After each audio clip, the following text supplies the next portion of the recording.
What's this? Okay.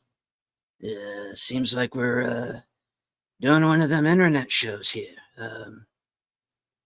All right, first question. What are all of you people doing in my room? All right.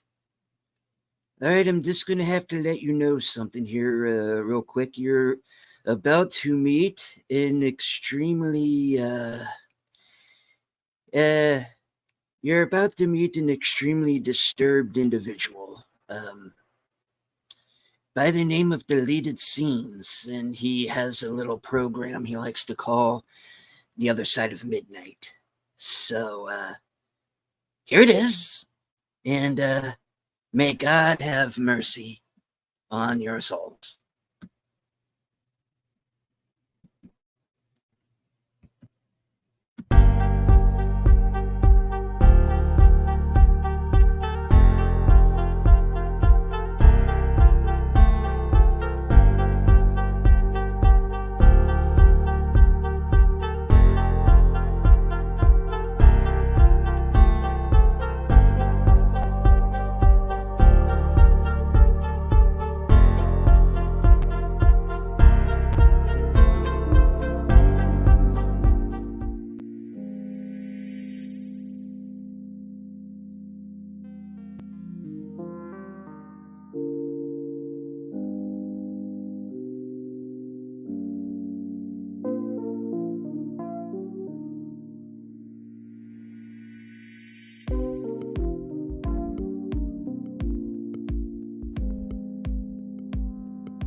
Good evening, ladies and gentlemen out there in YouTube land. I am Deleted Scenes, and I would like to welcome you to the other side of midnight.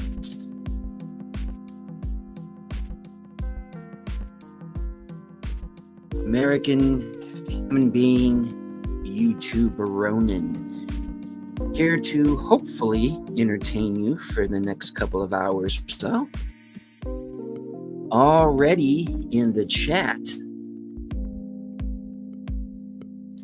Faithful Blue Wrench, channel member, the Bird Woman of YouTube.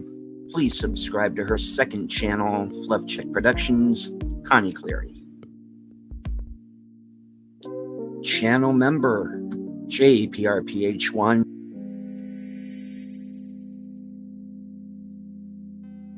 Friend of the channel, Enigma Severus.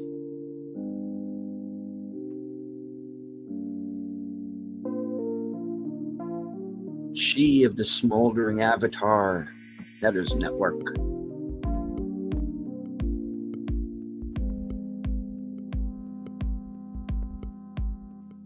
Something dark side, last call.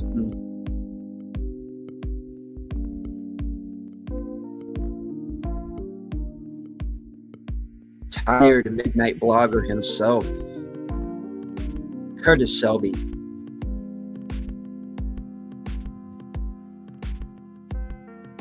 Clay Thomason in the house.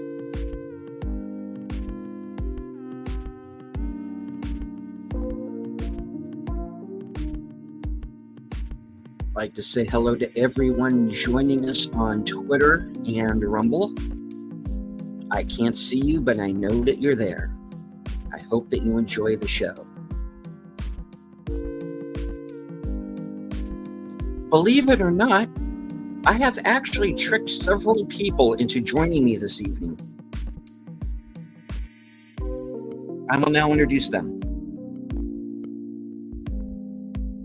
Troy Pacelli. Hello, hello. Curtis Selby. Greetings. Connie Cleary. Heidi ho. And a first-time guest who's probably already wondering how the hell he get talked into this and is Run while you can. Probably plotting his escape at this very moment. Enigma Severus. I think I misclicked on something.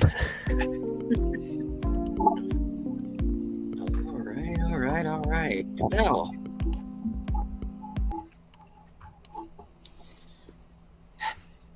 Okay, that's the show. Good night. Thank you, ladies and gentlemen. Beautiful show. I loved it. Well done. Thank you. It's the best show we've ever done. 9.8. Thank you very much. Good night.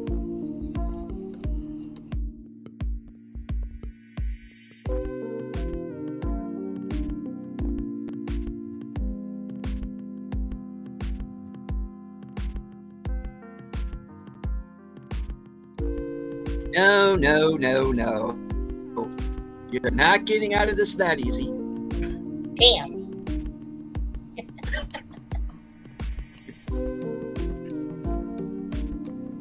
Yes, it was a great stream. Thank you and good night. No. Oh boy. Okay. You can tell I had absolutely nothing fucking planned. Okay, here we go. Alrighty.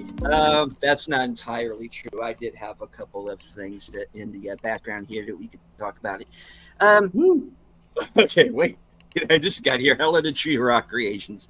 No, I was just kidding. Nope, we are doing a full show tonight. We do have our special guest, Enigma Severus. And thank you, Enigma, for taking the time out to join us. I know that you're probably already regretting it, but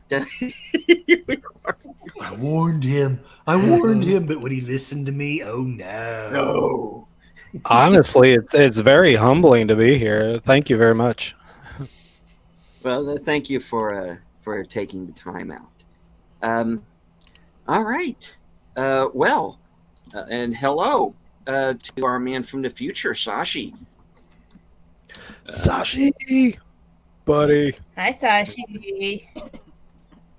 He is here from the year 2000. Like to sleep last night. We did go longer than was expected. Fuck you, Kronos. All right, you know who you are.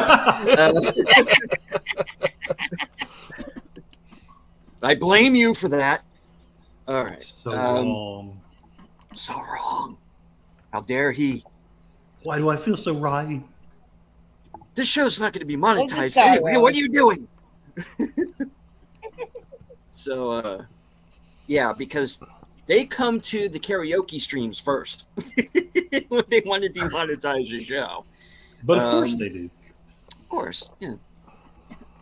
It's not free advertising for the recording studios, no, or the artists, no. How dare they? All right. Well, there were a number of new films out this week. Of course, part one of Horizon: An American Saga. We had A Quiet Place Day One. I saw none of the new films. I'm a very bad film critic, and I need a spanking. No, Connie, that's your cue. Wait, what? No, Lady V. No. Anyway, Let me get Lady V because that's his.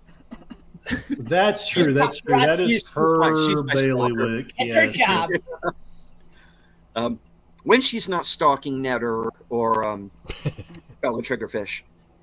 So who's Miss Deleted Scenes runner up? That's what I want to know. Oh, I don't.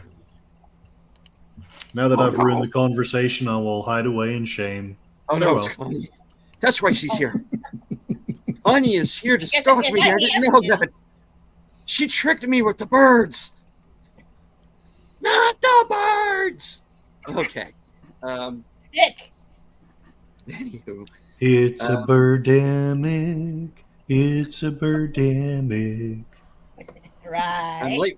I'm late for work. I'm stuck behind some knob who doesn't know how to walk.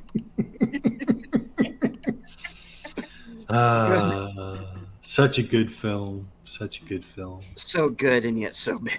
It's so terrible. Right. Well, the girl was cute. She was cute. And I will say this. It gave me hope I might yet have an acting career. I'm just saying. You can't. There's There are hope. 3 of those It's movies all on now. They're YouTube. planning a 4th. What? Yes. What? Yeah. Yeah. Uh-huh. Okay, I know about Birdemic, and I know about Replica. What am I missing? Oh, there was that one he did that was supposed to be like a romantic comedy or something. I forgot the name of it. It's on Rip Tracks. I am horrified. Oh, yeah. You And oughta yet, be. I may yet send my resume to James Gwynn if my life doesn't improve stat. So We'll fix it in post. What the hell's post? What's that going to look like? Oh, man. And the thing is they think they made a serious film. hey, And Troy Pacelli, I work and- for NCT Software. Okay. Would you like to buy some saw panels? What? Saw panels. Yeah. We Okay, have sorry. ways of making you pronounce the letter A. I tell you. Oh, my God. That's the movie why I always keep some spare hangers around just in case. Just in case. You never know. Joan Crawford or an attack by mutant birds. You never know.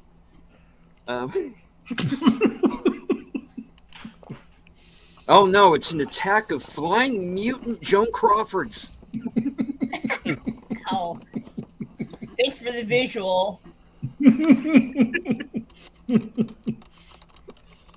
Oh, 2 my hours God. later, try to get to sleep. You know, sadly, I'm in a sales job, and for a long time I used to watch Birdemic to get to sleep, but I can't do it anymore because it's actually too realistic. Yeah. That's scary. That's scary enough right there. Just fuels your nightmares, does it? Those sales meetings, yeah.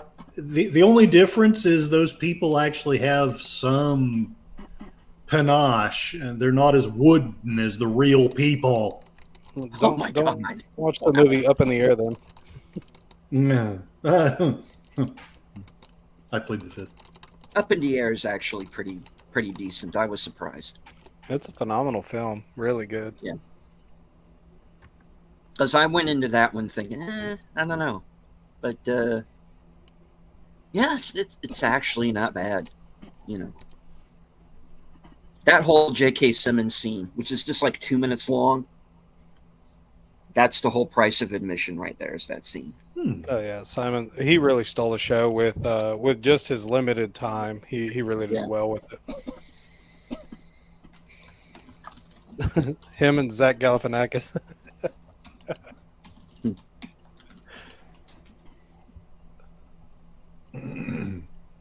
Right, so... So, Deleted, this is a sales meeting we're having for your channel, right?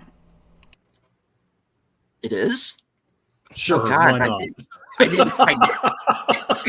I didn't prepare anything. That sounds like a normal meeting then. It's real simple. If you just sell lots of Nano 9000 chips, there'll be big commission checks in all of your whatever. I don't know. I've already given up. I'm gone. Good night. Hey, let me tell you about crypto. Ooh, Okay, go for it. I want 1 million. Crypto was Superman's dog back in the Silver Age. No.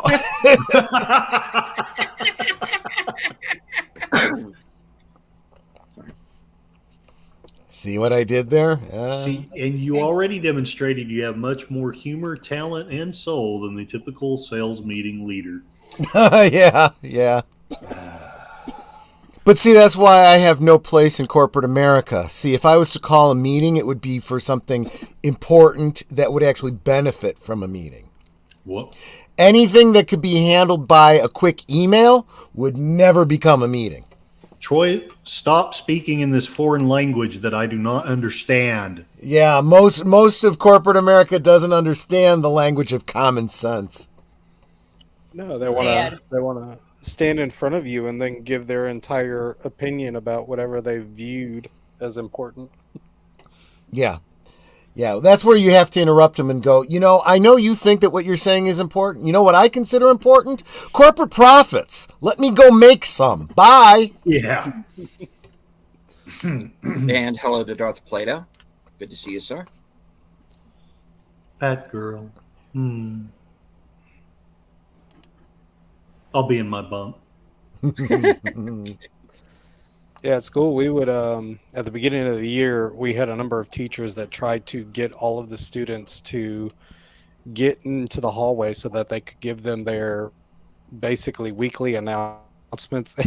So I decided to prohibit my kids from leaving the classroom when that happened. Sure enough, it got shut down in a couple weeks. That's fantastic.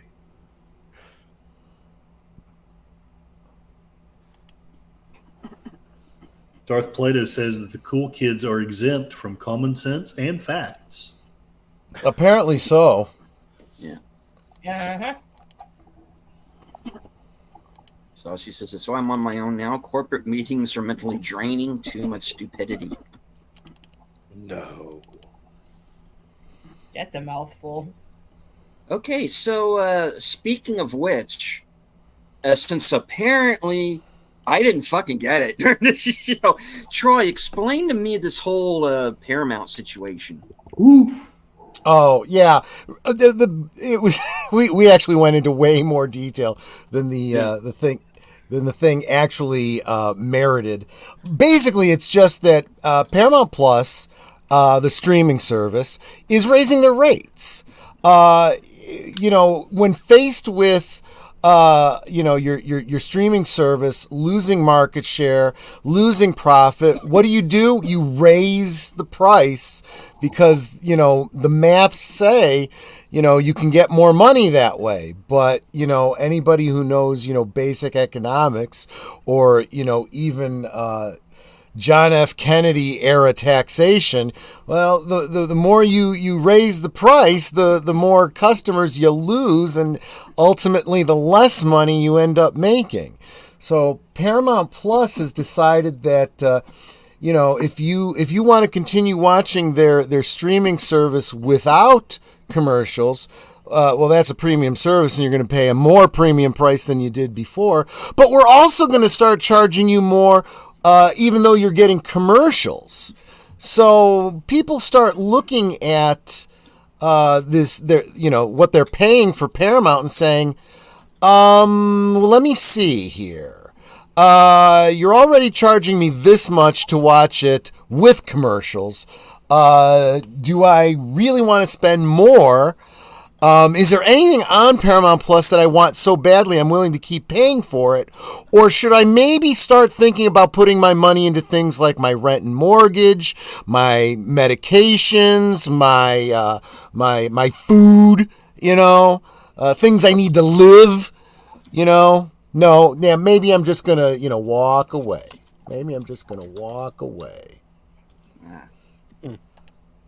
And hello to Mark Malikoff. All right, so let's see. So we're starting our own corporation over here, apparently. All right, let me scroll up. Start our own corporation. Who's president? I guess you've decided, Connie.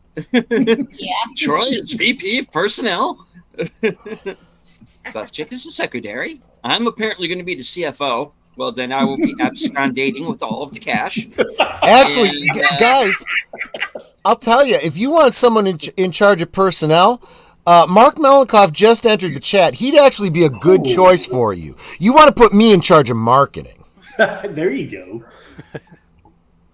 Hey, I don't know anything. I was just asked how to fill the things. I just did the best I knew how. You know, the best leaders don't have the answers. They know where to go for the answers. They know how to delegate. Well, but I was at least wise enough to make myself janitor. So Yeah. take that. Oh, VP of sales. I don't know what I would do with that. Well, just from the chat, you already sounded better at sales than anyone I've worked with. I can talk a good load of crap. I can do that, but That's all you need. Okay. yeah. Good Well, start. the first thing that the first two lessons on how to be a salesman obviously come from that cinematic classic that was Birdemic. Yes. You have to cut the $2 million deal in half. Have a 50% discount. 50% discount. I mean, I know why. I can tell you why Paramount is doing what they're doing, but yeah, I used to work at Office Depot where I was sales. It wasn't difficult, but it also wasn't fun. It's not fun. No, you are not wrong. No, Yeah, I think if you are paying for the privilege of watching commercials, just my personal opinion and not the opinion of Deleted Scenes Show, I think you're a fool. You are a fool to be paying to watch their commercials. There should be, if you're going to get commercials, it should be for free. You know, we talked about this a lot on the other stream earlier. And this is not a paid endorsement, you know, it's just something I enjoy. Tubi has a lot of great content out there. Yes, you get commercials, but it's all free. Oh, ouch. Mark Molnikoff says Clint Eastwood and Magnum Force personnel. That's for assholes. Yeah. Oh, I honestly think what Paramount's doing is just playing the odds that people are just allowing the subscription to continue lapsing, because there are ways in which they just automatically renew it or automatically up the price, and they don't tell you about that. And so I think they're playing the odds. But these days, I don't think people are as dumb as they once were on allowing the subscription to just go. I think people watch it a lot more now. Well, especially as you have to start tightening your pocketbook. I'm mixing my metaphors there, sorry. But, you know, you have to pay closer and closer attention to your money as things get tighter and tighter. And so, yeah, the first thing you do is you look at the non-necessities that you are paying out for every month. And regardless of the price, you might drop it just because you've got to make those kinds of choices. But you're going to drop the more expensive ones before you drop the cheaper ones. But I'll tell you, you used a phrase that I think was very, very apt there, Enigma. You said playing the odds. That's literally what they're doing. Look at what's happened. I actually haven't followed up on this, but I know we reported on this on Geeky Geezers. Amazon getting sued, or Amazon Prime, I should say, getting sued for changing the price after people had already agreed. Well, changing the price, what I mean is when they signed up for a non commercial streaming service and then suddenly adding commercials to it. People are going, no. And this becomes a class action suit. I don't know what came of that, and I really should pay attention to that because I would be considered to be part of that. Yeah. But go ahead. Same here. Yeah, no, same here. I mean, it's literally one of the only two streaming services I've got is Amazon Prime, and if I cared, I would have been peeved. But fortunately, I'm comfortably numb and soulless from my corporate job. But one day I was watching. I think it was Fallout, And all of a sudden there was a commercial, and I'm like, huh, I thought I was a Prime member. Nice. Okay.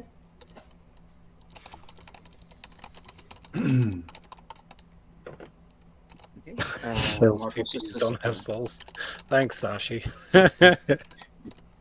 I paid for it to see season 3 of Picard, and then I canceled. That's simple. The rest of the stuff is math. Yeah, but that's the problem with a lot of it is that it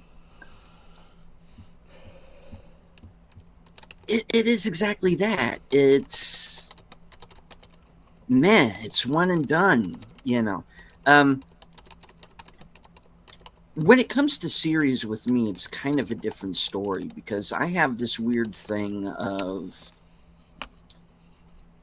I get halfway through a season, I stop watching for whatever reason. It doesn't necessarily mean that the show itself is bad, but I will watch, like, get halfway and I'll never go back to it. You know, and the first, you know, Fallout is like the first time I have watched an entire season of a show since Person of Interest went off the air. You know, and that's been a while.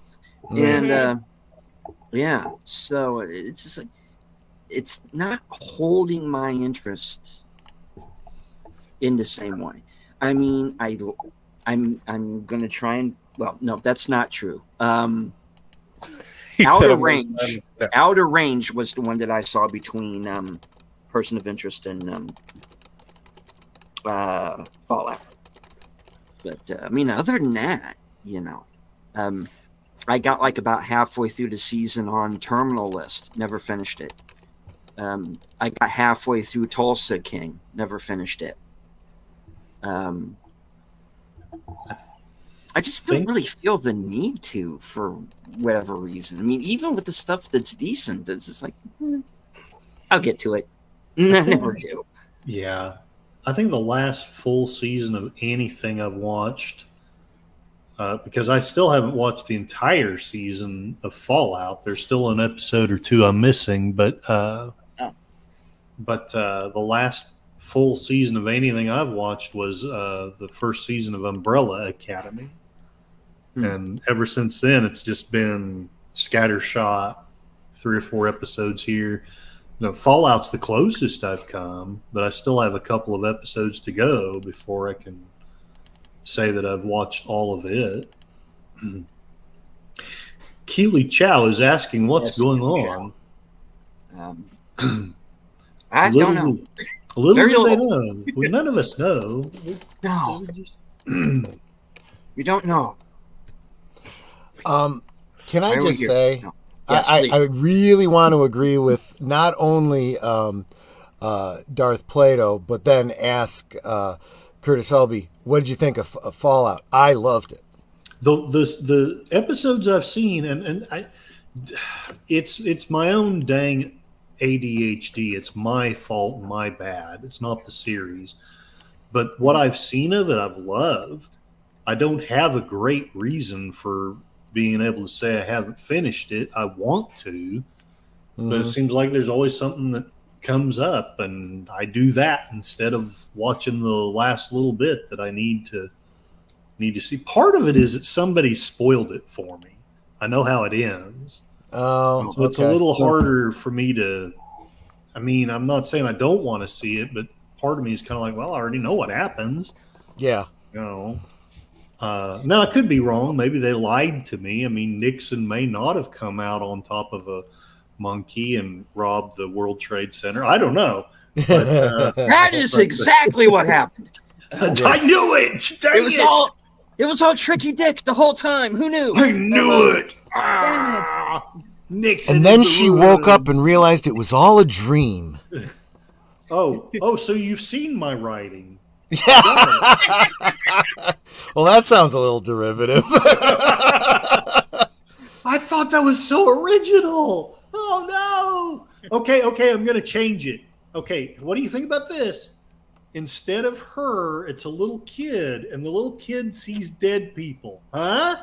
Nobody's done that, right? Never mind. Actually, Darth Plato makes a great point, pointing out that the show does not actually mention China, which No. in the lore from the games, the nuclear exchange was U.S. and China.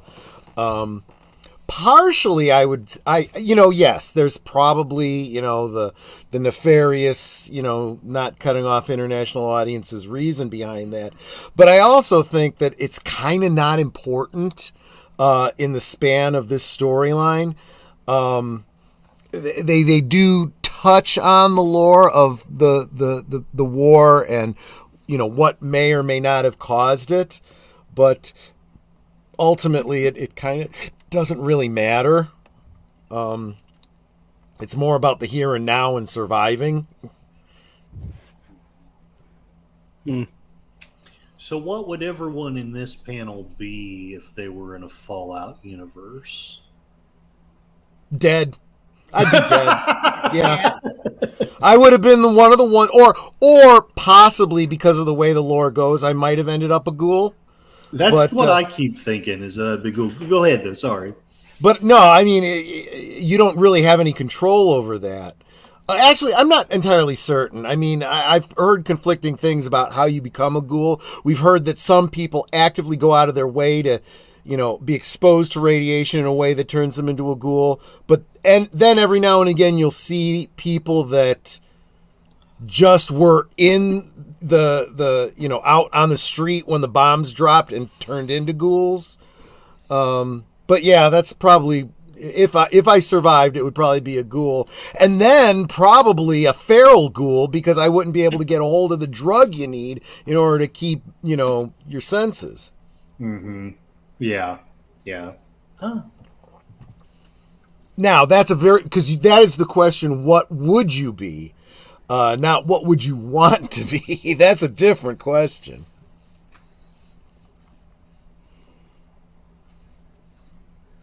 Yeah, if you could survive, maybe a marauder, that would be. I kind of like Night of the Comet, but I'm weird, so what do I know? Yeah. It is very much Night of the Comet in many ways. Mm-hmm. Sashi says, being in Malaysia, I think I'd be fine. Most people don't even know the exist. See, now that's a very interesting perspective. Let's face it, after watching all of the Fallout show, I've been watching all these lore videos on YouTube, because I never played any of those games. So I'm kind of getting caught up on all the lore and whatnot. And sometimes they go beyond what we know from the games to, a little bit of speculation, like what's happening in other countries in the Fallout universe. And, there's a lot of unknowns. But, if the exchange is between China and the U.S., would Australia survive? Would the Southeast... the Southeast Asian countries survive? I mean, also keeping in mind too that it does seem like nuclear war and the physics of nuclear, radiation in general seems to be different in this fictional world than it would be in the real world. So Mark Melnikov is saying that Troy Ghoul-Chelly, leader of the Ghoul Syndicate. What is Malaysia? That's interesting, because there is a ghoul who was he was an Italian guy involved in organized crime in the Fallout lore, who survived because he knew that the bombs were about to drop, and he ended up being able to become a ghoul. That was his plan for survival. But what is Malaysia? Drax, maybe. Darth Plato points out Vegas survived. That is true, and that falls under the whole. The nuclear war works a little differently, because in and I guess this is kind of technically a spoiler for the show, but this is game lore that takes place before the show anyway. apparently Vegas was run by some very powerful individual. He owned most of Las Vegas, and he had built up his own like Star Wars program, anti-missile defense system. And he didn't completely. Yeah, he didn't completely save Las Vegas, but he kept it standing mostly. He stopped like 90% of the missiles that were coming towards them. So they were still affected, but not completely destroyed.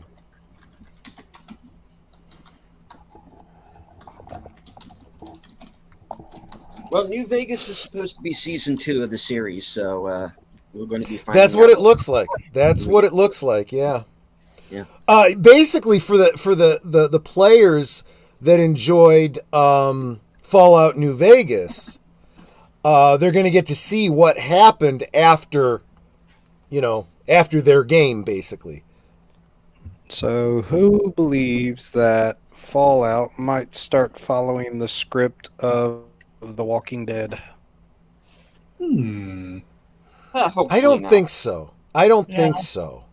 I mean, they touch on it a little bit with the feral ghouls, but they're just a small part of, and they really are paying attention to the game concept, right? It is like it's like the main characters are players in the game as if they were your characters, because they run into a mutant, they run into feral ghoul, they run into, whatever, creature that the game would throw at you. But also, like the game, they also tend to have a story reason for it, and so you might get an episode or two that might come off as a Walking Dead thing, but not the whole series. I don't see it going that way.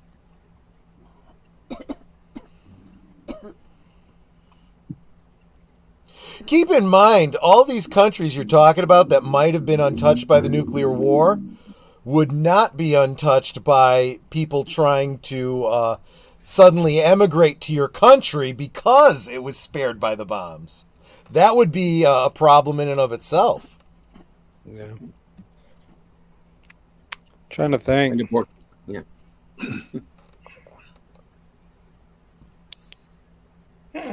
Oh, you joke, Mark, but apparently aliens are a thing in the Fallout world too. What? Yep. Yeah, I've not played the game either. Yeah. This is not something that comes from the show yet, but, among the Easter eggs in the earlier games, you could find a downed spacecraft, follow a blood trail to a cave and find an alien. You have no choice but to fight the alien because you can't communicate with him and he's trying to kill you. And you get to pick up his ray gun. And you get this ray gun that you can use. And then throughout subsequent games, you find out that other people have known about these aliens. There's a bunch of Easter eggs. You find out, one group was researching them and whatnot. And I guess in one of the games, you get to go up to their ship and fight it out with them on the ship and prevent them from blowing up a section of California. All right. Well, welcome to the panel, Outlaw Bill. Hello, I Bill. say let them blow up California. Well, yeah, I agree hope with so. you. I as your next president will make sure that this happens. Oh yeah, I'm running for president. Can you Sign me in now. Can you implement the Lex Luthor initiative? Ooh. That would be a way to go. And I would Good like to idea. welcome to the chat Philip Blair. Philip Blair, if he had a ray gun, he would name it Ron Jr. Well, Philip, here you go again. Philip, I like that. Isn't that cool? Ronald Reagan. Yep. Filth is from Eno's channel. There's nothing wrong with that. Oh, howdy. I know him. Uh-oh. Mark has a belief. Reagan, what's it for? Yeah, the aliens. he's right. He's right. You know, people are talking this week about who really is running the White House these days. I said it's the aliens. There's no doubt about it. Got a buddy who he's pointed out on multiple occasions the plastic surgery, which has been fairly evident from all photographs. So, Mm-hmm. You know, Yeah. Go ahead. I was going to say I've heard those kinds of. I don't feel like it's even necessary to bother with all of that because I tend to go with Occam's razor, right? You know, the simplest answer is always the best. Yeah, there's a deep state that's running things. I think everyone's pretty clear that, donkey or elephant is just a different puppet on the same hand, you know?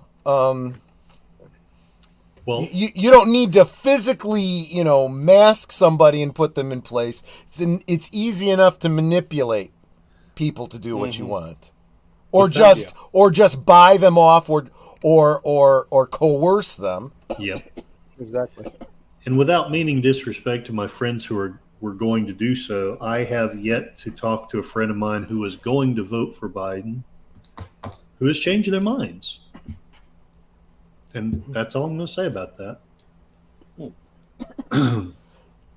Darth Plato is 100% correct. Did you know the notion of ray guns comes from the 1800s? Yeah, people don't realize that sci-fi starts a lot earlier than they think. Philip Blair is saying that Woodrow Wilson's wife ran the White House, and that's true.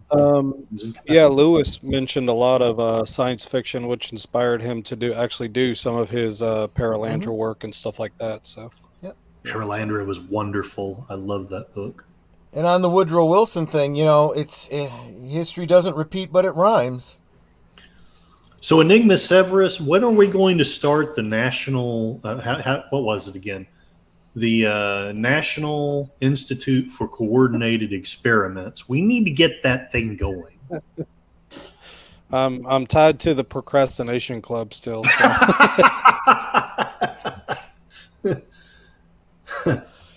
We will unite tomorrow. Okay, sounds good. No. I'm more than happy to discuss it. I want to be the guy that's mauled by the bear. That's all I ask. Just sorry, I know too much of an inside joke. Bear. Sorry, guys.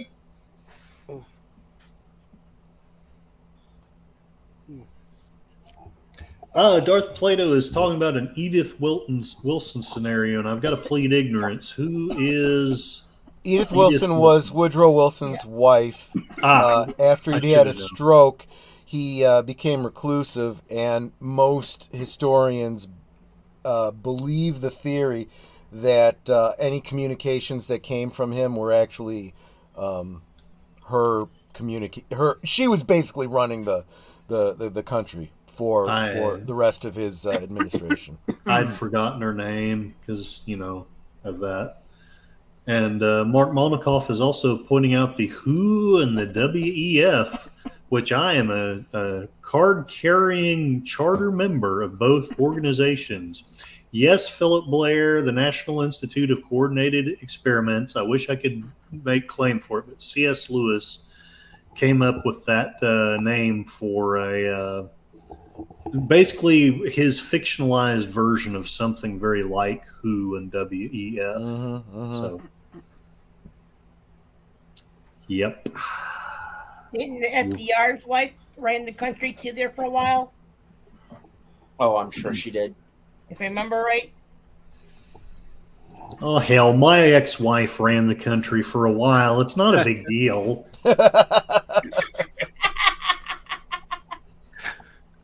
There is I've people like Mark Melnikoff and some other people have suggested I run for president. I said, you don't want me to be a president. Just watch me play The Sims one time.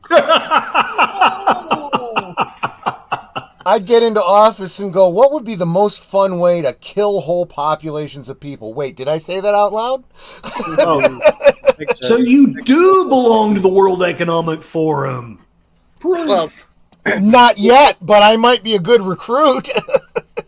Sorry, Enigma. What were you going to say? No, do the Bill Burr method of just drowning the cruisers and the cruise ships. Phil Blair says that Giordano Bruno was executed by the Vatican for not shutting up about life on other planets.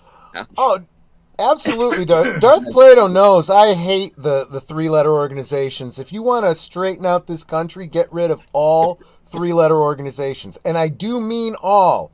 Sorry to the teachers, in the audience and on the panel. I'm not worried about it. We do not need a federal Department of Education. We don't. I mean, this is why okay, so I think Sin already knows this, but I teach Spanish. So in some regard, I get to decide how my curriculum works. And Well, of course you do, because they can't understand you. right, and not to be insulting to them, but I know better than the majority of people who teach Spanish how to teach Spanish, because I went and I learned how to do it when I was older. So Yeah. Cool. I remember what I'm doing. I know how to get kids to think about specific things to help them remember how to do it. Knowing a skill and being able to teach that skill are two completely different operations. And teaching that skill to different age groups is also completely different skills.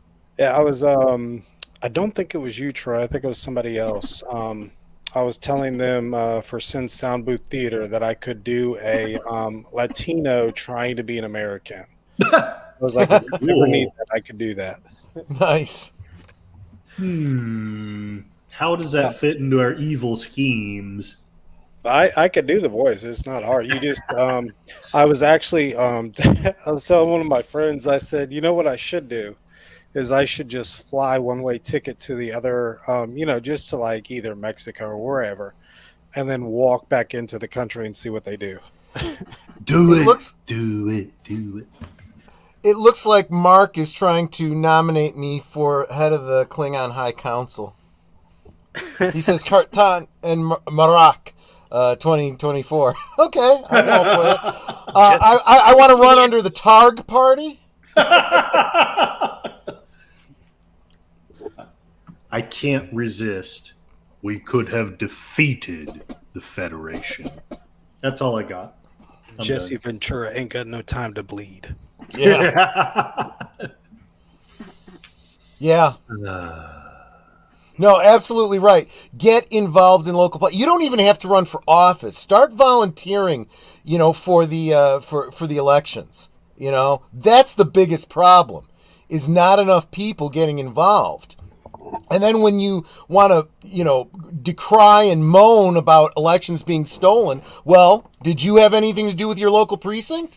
If not, you contributed. Very nice but disorganized sub. Did we just kick somebody out? Wait, what happened? We Or lost. did I Outlaw say Bill. something that offended somebody again? Outlaw Bill, Bill is Bill. on. Bill had to Poor go. Philip. So take care, Bill. Take care, Well, soon. Outlaw Bill. All right, we'll do the voice here. Do it. See if I can.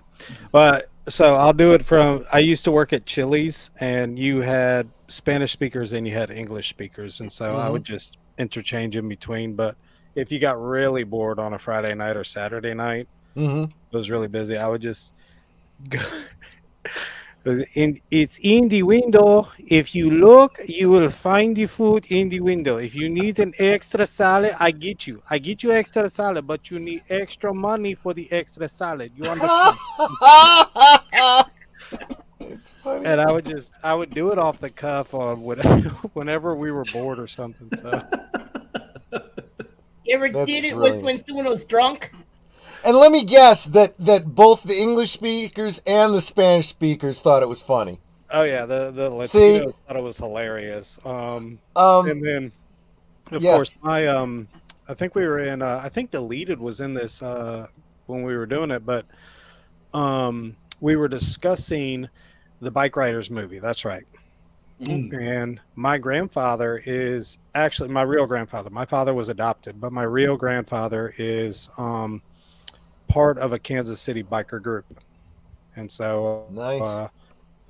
we did not know that until my father discovered who his real dad was, and then we went and met him. And so I got a family photo with them. But yeah, it's so I get to claim that I am Latino, so they can't really get upset at me about doing stuff. Oh, that's fair. That's Mark is saying a Klingon government would be preferable to the shit show we have now. Let me tell you something. The debates would be a lot more fun. Yeah. Hell, I'm to the Be point like where- Thunderdome. Yes. To the death. 2 go in, only 1 comes out. I'm to the point where watery tarts throwing swords at people would be a better government. I didn't vote for you. Honestly, I didn't. Help, help, I'm being repressed. Come see the violence inherent in the system. Yeah. I'll tell you, those Monty Python folk were pretty clever. I ain't dead yet. I feel I'm feeling fine. better. I don't want to go. Honestly, It's only a model. Shut up. it's only a fish. Me.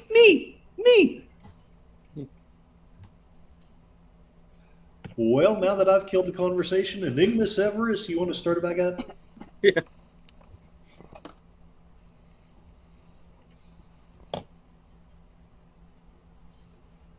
A weech. Oh my god, you killed Severus. Is he still there? I think I did. No, y'all got me while I was trying to get water. Oh, there we go. It's like, Excellent. dude, I need water. I'm talking. Deleted What's going- scenes. Our evil plan has come to fruition.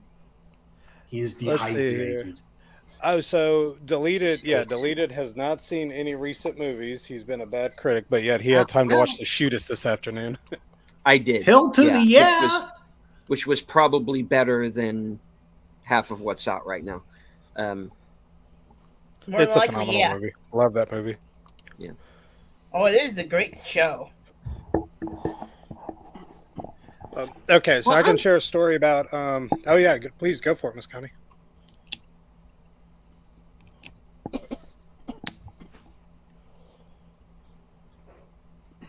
Connie, Yeah.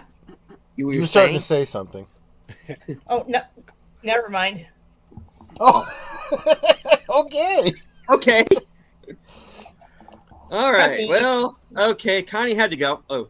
Hey! Connie had to take over the show, My own apparently. joke. Woo! He's out. Hey! I messed up my own. It's the Connie I was Clear going- I was Show. supposed to do Hey, that. where'd you go, There you Zach? go. Okay, I see. Okay. Okay. See how I am?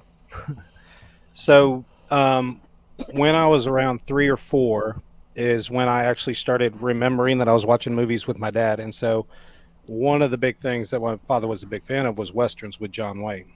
Yes. So he would watch all of them. And so I can, he distinctly told me, he said it was the best thing for him. But we were sitting on the couch and we started watching Big Jake. Mhm. And so they have this one specific scene where his ex-wife is saying it would take a rather crude and, like vulgar man to be able to bring these men to justice or whatnot. And so I'm sitting on the couch and I'm like holding onto this pillow and I go, John Wayne, as soon as they switched over. And so from that point on, I mean, he's the first movie star that I can remember, but also like the first movies that I can also remember where I started getting into movies. So Right on. So my parents only went to literally a handful of movies in all of my memory. And the very first memory I have of us in a big screen theater, we were watching I was 2 at the time or some outrageously young age, so I could be wrong about this, but I think it was James Garner in Support Your Local Sheriff. And yeah, that one's funny. that was funny. That was funny. He goes, "You're not going to be able to bail me out of jail or break the bars." He goes, "How do you know that?" Because I'm the one that helped put him in. Sashi, you have a good day at work. Yeah, take care, Sashi. Yeah, take care, Sashi. Philip says, "Don't hate me, but I prefer both Clint Eastwood and Jimmy Stewart." No, that's Ah, they're That's great fine. too. yeah. Yeah. Clint Eastwood You are rocks. great, Phil. The spaghetti westerns. Now, to my understanding, Clint Eastwood was actually the way they used to do the contracts is he was contracted through the production company, so he was forced to actually do a number of those spaghetti westerns.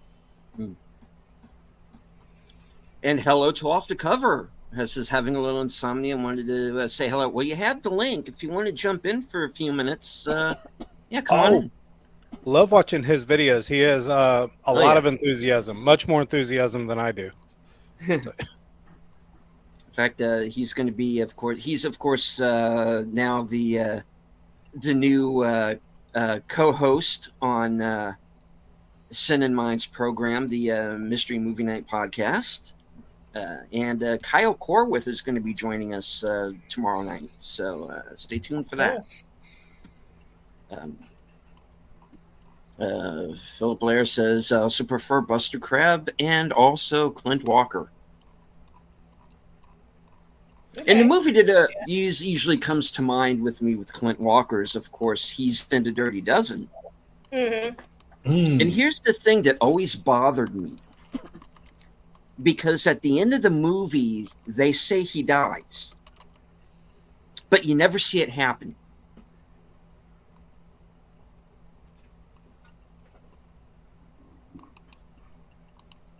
Dude, you guys left Clint Walker behind to die. What the fuck? You know, Exactly. yeah, that was. I guess it was. I guess they didn't film it or whatever. I don't know what happened, but what actually happened. But I that was something that always nagged at me. You know, is that you know, not that you want to see his character die. You don't, but you don't want any of them to die by the end of it. Even though they would have completed that mission had that one guy not done what he did. Yeah, but it's one of those things. You know, that always kind of just stuck with me. You know, and I've been thinking about it again because Donald Sutherland is in that movie. We just lost him, and you know, and I expect there's going to be a Geeky Geezers segment with him, or did you do it already? I'm trying to remember. Do it. Yeah, you did do it. Okay, yeah. Starting to run together, unfortunately for me. And you know the list is starting to get longer and longer. We had 4 in remembrances tonight. Yeah, and admittedly, you know, I mean, some of them other people are overlooking, but I think people like.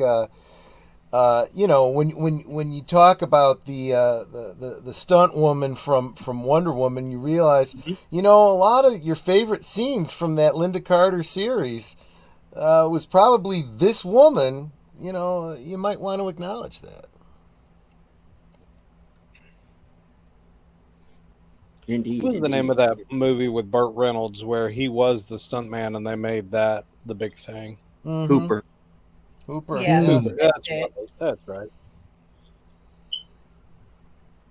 You know, love that movie too. That was great because you had Burt Reynolds who was retiring, and then you had the young stuntman who was coming in, and then they had to team up together. Yeah, you already have Burt Reynolds, and then you throw, you know, crazy Jan Michael Vincent in there. You know? When he was, you know, and that's the thing that he's kind of like forgotten, and it's sort of his own fault in a way. But he was kind of like the Brad Pitt of the 70s, and you know, unfortunately, he kind of went to the direction that he went in. That was, you know, kind of self-destructive. By the time he got himself out of that, it was kind of a little too late because he, you know, he definitely had a good thing going. Yeah, he did. You know, and Robert Downey Jr. story right there. Yeah, also true. Look at him now, sitting on top of the world.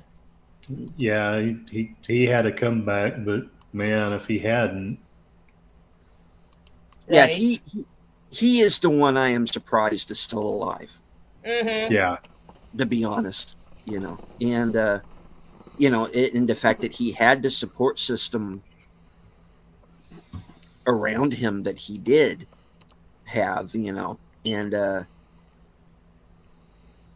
that he was able to come back, and he had like the Jodie Fosters and the Mel Gibsons who like hired him, and kind of this point, like a lot of people got upset because he thanked Mel Gibson in his Oscar speech.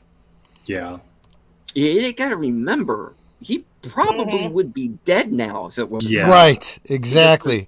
it was There's a Mel Without a reason to doubt. be one of the grateful people to who brought someone. him to, who basically him and Jodie Foster dragged his ass to rehab. You're going in there, and we're fucking making you go in there, Yeah. And then they were the people who were there to hire him when he got out, So, yeah, I'm glad that he yeah. I'm glad he had a thank second thank chance. them, and If I was in that 'cause, situation, I would be thanking both of them yeah, Right. profusely for the rest of my life on that. Philip has a question. Did they make all of the Hunger Games movies with Donald Sutherland's character yet? If not, who could take over for him? To my knowledge, he did all of them that his character is in. Yeah, I I don't don't think know. I don't know how much. I don't know how much of the last Jennifer Lawrence Hunger Games movies he's in because I haven't seen them all. I don't know if he's in the last one. Yeah, he completed with all of them. Oh, he is in all of them? Okay. Yeah. And I Good. don't know if he was in Songbirds and Snakes at all because that was No, that's supposed to a be the prequel. younger version of his character. Yeah. So I don't know if they had like a scene with him as the older version thinking back on it or whatever, but because I didn't see that either. But I don't think they may potentially continue trying to do the Songbird and Snake, but they've already completed and Susan Collins has already finished all of those books. They actually they almost killed themselves on that first one, the first Hunger Games movie. But I actually did like the first Hunger Games movie quite a bit. oh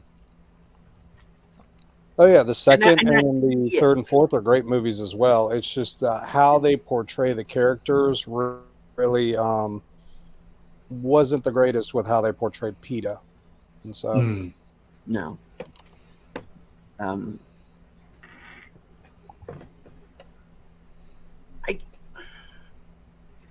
I don't like this whole thing, and I get why they do it, but I don't like this whole thing that they have of taking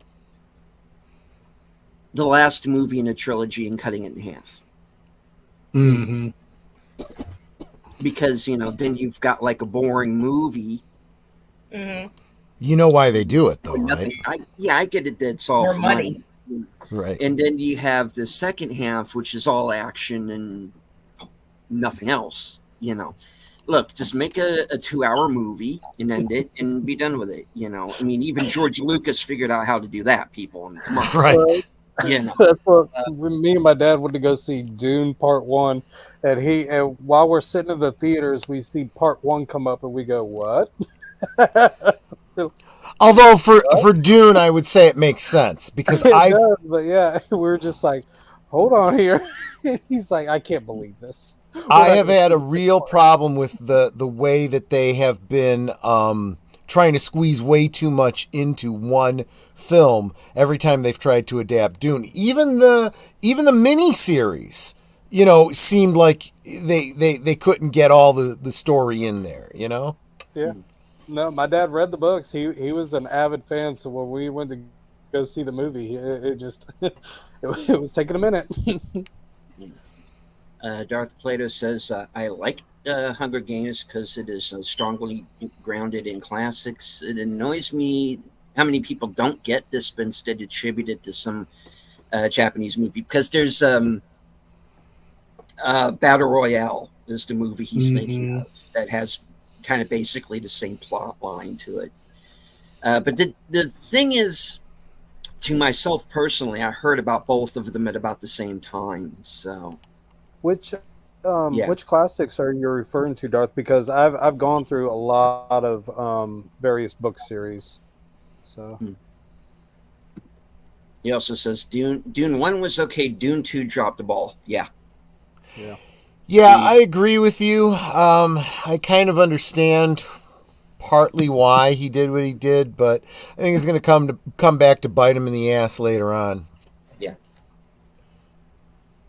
Because they've already announced that they're going to release Dune Messiah, and I think it's probably going to be 2026 sometime, because they're going to have to film it next year, and so it's going to be like late 2025, 2026, something like that. And it's like, Well, at least they don't have to worry about an an IATSE strike. Well, no, not now. wonder. Darth put Theseus up an interesting point. Visiting Crete, Thesis Minos, Minotaur, and the Labyrinth. Labyrinth, yeah, I recognize. As in the storylines. Phil Blair says, Visiting too much action in the last Hobbit movie got boring during that car chase type scene. That's when I actually perked up. It was during that bit. But I'll tell you what, that's why I have the fan edit that takes the 3 stupid Hobbit movies and chops it down to one story that is actually the story of the Hobbit. Fantastic. Minos is President Snow, the tributes for Minos to enter the labyrinth. Okay. No, those are really interesting. I've heard of them. I haven't actually read them, but the Labyrinth, yes. So yeah, I recognize the Labyrinth. Of course, again, I teach middle schoolers. They come up and they talk to me about Hunger Games. They'll talk to me about Harry Potter. They'll talk to me about the Labyrinth. They will go through all of these classics and just hold full out discussions. So I have to know what they're talking about.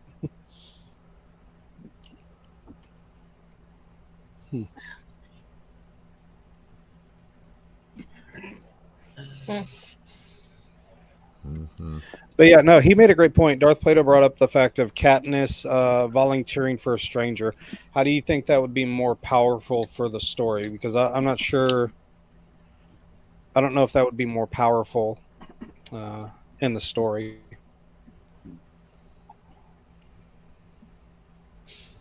And M is Latin for bread. Yeah, see, I always just took it as a shorthand for Pan American, but I can see that too. Peter brings up a lot about the bread too throughout all the movies. The bread was a sign in the second one for the hour on when they were going to escape, and then the bread was also tailored individual to each district, and then even a specific district sent Katniss the bread from their own district once the girl died. So yeah, lots of signs with the bread in that movie.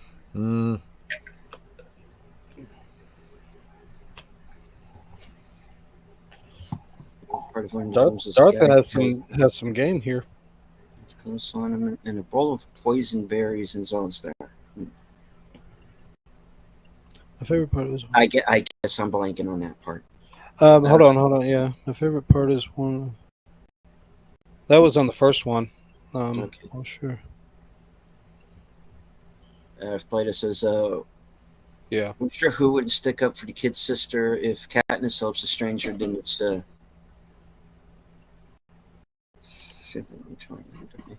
Yeah, but the issue is that a lot of people would be looking at the person like, why would you do that? Like it would almost be a question of this person must have a personal vendetta with something or someone. I don't see the inspiration. Again, you get District 2 and some others, the careers who would volunteer rather than getting chosen. and that in and of itself is a very big thing. But it was a custom, and then District 12, which is the weakest, and then of course we have the Songbird and Snake, and it's a prequel, and they talk about that winner. But yeah, I'm not sure. We'd have to ask Susan Collins. And then there's all the people on that train going through the Arctic or whatever. I'm joking, of course. Well, I mean, the storytelling. Christopher Nolan tells stories in an amazing fashion. I love his work. Guy Ritchie also with The Gentleman, amazing storytelling. So I guess it's just, I mean, and this is where C.S. Lewis and J.R.R. Tolkien got upset about the modern day plays, as if we were, we're criticizing movies and we're holding discussions on movies. And a lot of times when I'm in the chat, I'm not able to get my word in as quickly because, everybody's discussing and it's great. And so Tolkien and Lewis would do the same thing. They would go to these live action plays and look at the renditions of these books that they had read, and they would critique them in letters to each other. I didn't like this part. This one was this is a bad rendition. I don't think this is how it was supposed to be done. And I was like, that's just amazing. And so Lewis and Tolkien got inspired to actually write their own works and created their group, the Inklings, because they got bored with how people were telling stories. So I just think that's really awesome, So it's an encouragement, Darth. I mean, you should write a work. I mean, come up with something and if you have, I assume you have, because you're passionate about, I can see you're passionate about as you're typing it. So the inspiration for Siskel and Ebert. I don't know about that. Well, if Siskel and Ebert had gone on to write their own films, and be very, very successful at it. Ebert did write a couple, as I recall. So I think didn't Saturday Night Live make fun of them though? Yeah. Well, everybody made fun of them. The critic made fun of them.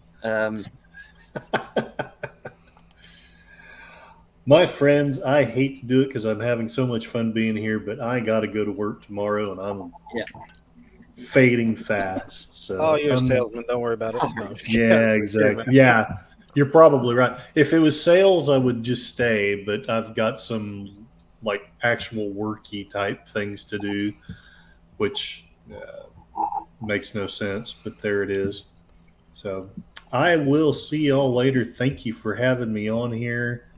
And have fun talking about movies, books, and all the other wonderful things. There you go. Screw you. Don't come back. And priorities, man.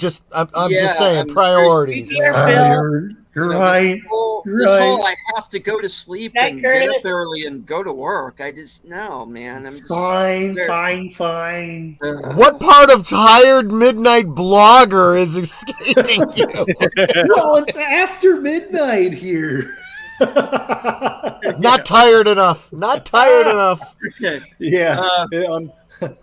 Before you go, what's coming up for your channel, man? Well, I don't really have anything real planned just yet, but I know. Never mind then. Okay, get out of here. Bye. On Saturday, but this week I haven't quite made up my mind what kind of random stuff I'm going to do in the interim.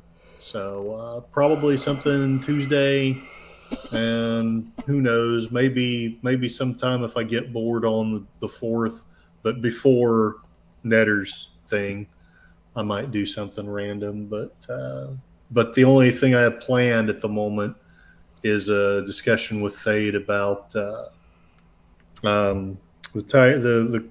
chronic fatigue is real. We're going to talk about something really spiffy about ancient civilizations. I'll remember it sometime. But yes. No, awesome stuff. Good. Right on. All right. Thank you, guys. Take care. Awesome. Take care. I'll leave it going in the background. So thank you, guys. Awesome. Right on. Thank you. And good night also to Phil Blair. Everyone, Philly. please subscribe to his channel. Yeah, let me do that. That's a great idea. More people. Indeed. So, Enigma, since you're kind of our guest tonight, was there anything that you wanted to bring up? Something that was on your mind that you wanted to vent about? No, it's honestly humbling to be here. Really thankful for that. Every now and then, whenever I'm in the chat and I get myself worked up and passionate about stuff, and you want to get your opinion or your thought in there. And every now and then, you guys are going off on a conversation, and then when you guys click on my little comment, Mhm. the conversation has moved. So you're like, I'm not sure what you're saying there, buddy. Yeah. That's one of the funniest things for me. It's just like, yeah, you're not picking up. So I've learned to explain myself a little bit better in the chat. Oh goodness. But yeah, no, it's awesome to be here. I think Troy has a deep knowledge on alcohol, which is awesome. which is what Netter has to deal with. Not your problem. No, really love listening, and then Deleted just really. I'm excited. Deleted is able to pick up on references that I make or whatnot, so we follow the same track of thought.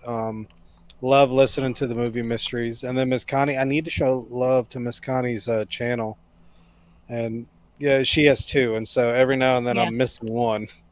But yeah, just love listening to the opinions and hanging out, and I'm actually excited. I met you guys through Sin, because I originally was following Sin because she had really good even keel opinions on things.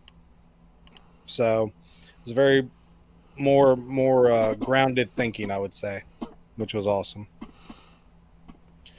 So I'm baffled I'm here on the channel and hanging out with you guys. One of us. One of One us. of us. Big Dad I Juice. love Gooba gaba, gooba gaba. the scene that I loved from Shaun of the Dead.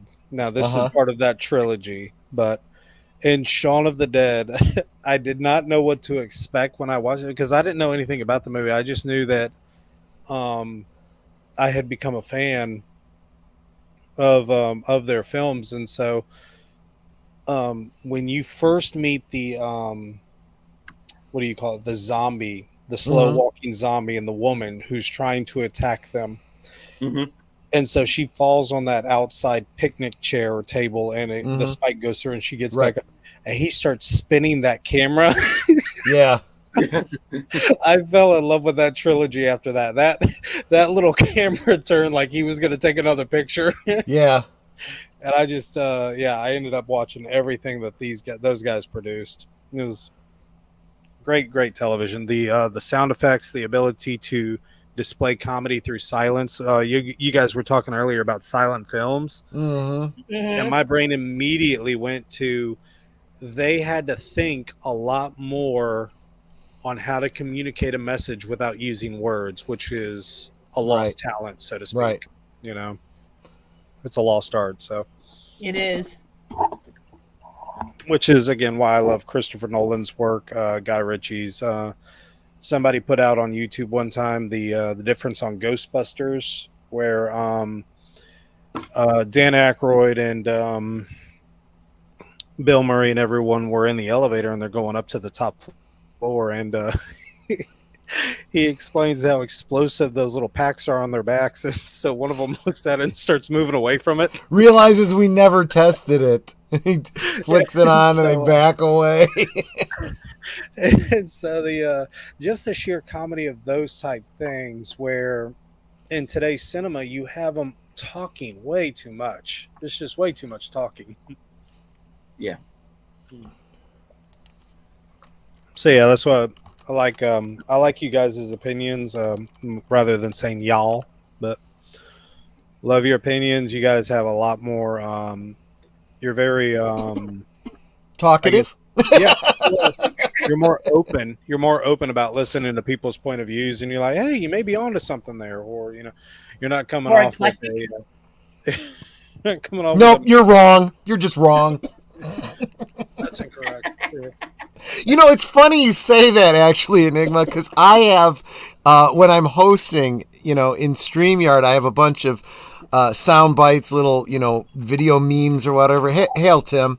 And I've got a whole bunch. I've got like 3 or 4 for like if I disagree with someone, like the one from the Muppets where Kermit says everything you said is absolutely wrong, and the one from Billy Madison, not once in your insane ramblings did you hit on anything that made any, and we're all stupider for having heard it and stuff. The doctor from Scrubs. Wrong, wrong, wrong, wrong, wrong, wrong, wrong, wrong. You're wrong. You're wrong. You're wrong. And I've had them saved up. And I've never had a chance to use them because I've never had that kind of a disagreement or anything with anyone in the chat or anyone, on the panel or anything. Not all. Netter's going to bed. Good night. Night, Netter. And she's actually carrying her laptop upstairs open so that she can keep it running too. There you go. Thank you. Smart. I don't blame her. You're wrong, Troy. Okay, that's Oh fair. my gosh. So, Deleted, are you guys doing movie mystery tomorrow night? We are. Nice. Okay, so Yeah. which movie? No, I'm just kidding. I'm just kidding. Which movie? My guess is that it's going to be Sound of Hope. Okay. Even though it's coming out on Wednesday, nationwide. But it used to be very. It used to be when the mystery movie started. It would be a movie that would be a few weeks away from release, and something that would eventually end up on either Apple or Amazon. Right. And then they kind of went away from that. They did an anime film for National Anime Day, which made sense. That was fine. Now they're starting to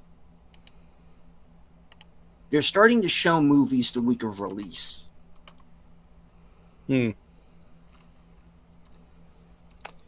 Which does make it easier to guess what the movie is going to be based on the ratings and the times, which they sometimes lie about, but you still have ways of figuring that out.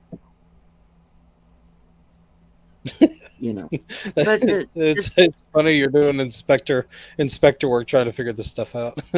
Well, there's a whole Reddit thread of people who are trying to figure it out, by the clues that are given. And I should have tried to get my dad on this. Not that I'm telling people to go on Reddit, because Reddit is the cesspool everybody thinks it is. But yeah, screw you, Reddit. No. You're wrong. This is a Reddit. This is a Reddit free zone. No. But yeah, there is a whole subsection of Reddit where there's people trying to figure out what the movie is going to be and stuff. But based on the evidence we've given, which is that the movie is PG-13 and like 2 hours and 20 minutes long, and Sound of Hope is PG-13 and 2 hours and 20 minutes long. So it's good. There you go. Unless they're totally BSing us all the time. So they could be trying to throw you out. Yeah. That's my guess.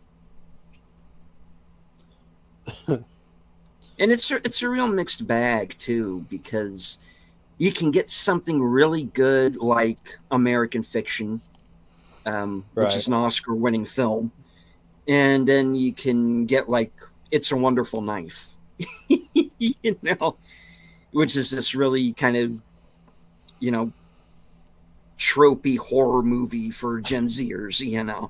You guys like, hated Origin. That was funny. Origin. Oh, fuck me, Origin. Oh, God. I've looked at it. So I have a location where I go, and they have all of the new releases of every single film that is released. They have it, and so every time I see Origin, I remember that conversation you guys had. Y'all just hated it. I wanted to walk out. Yeah. I wanted to walk out so bad. And if it wasn't for the fact that we were reviewing it, I would have. It's not a movie I would have gone to see on my own anyway. And because the thing is they make it sound like it's going to be a science fiction movie or something.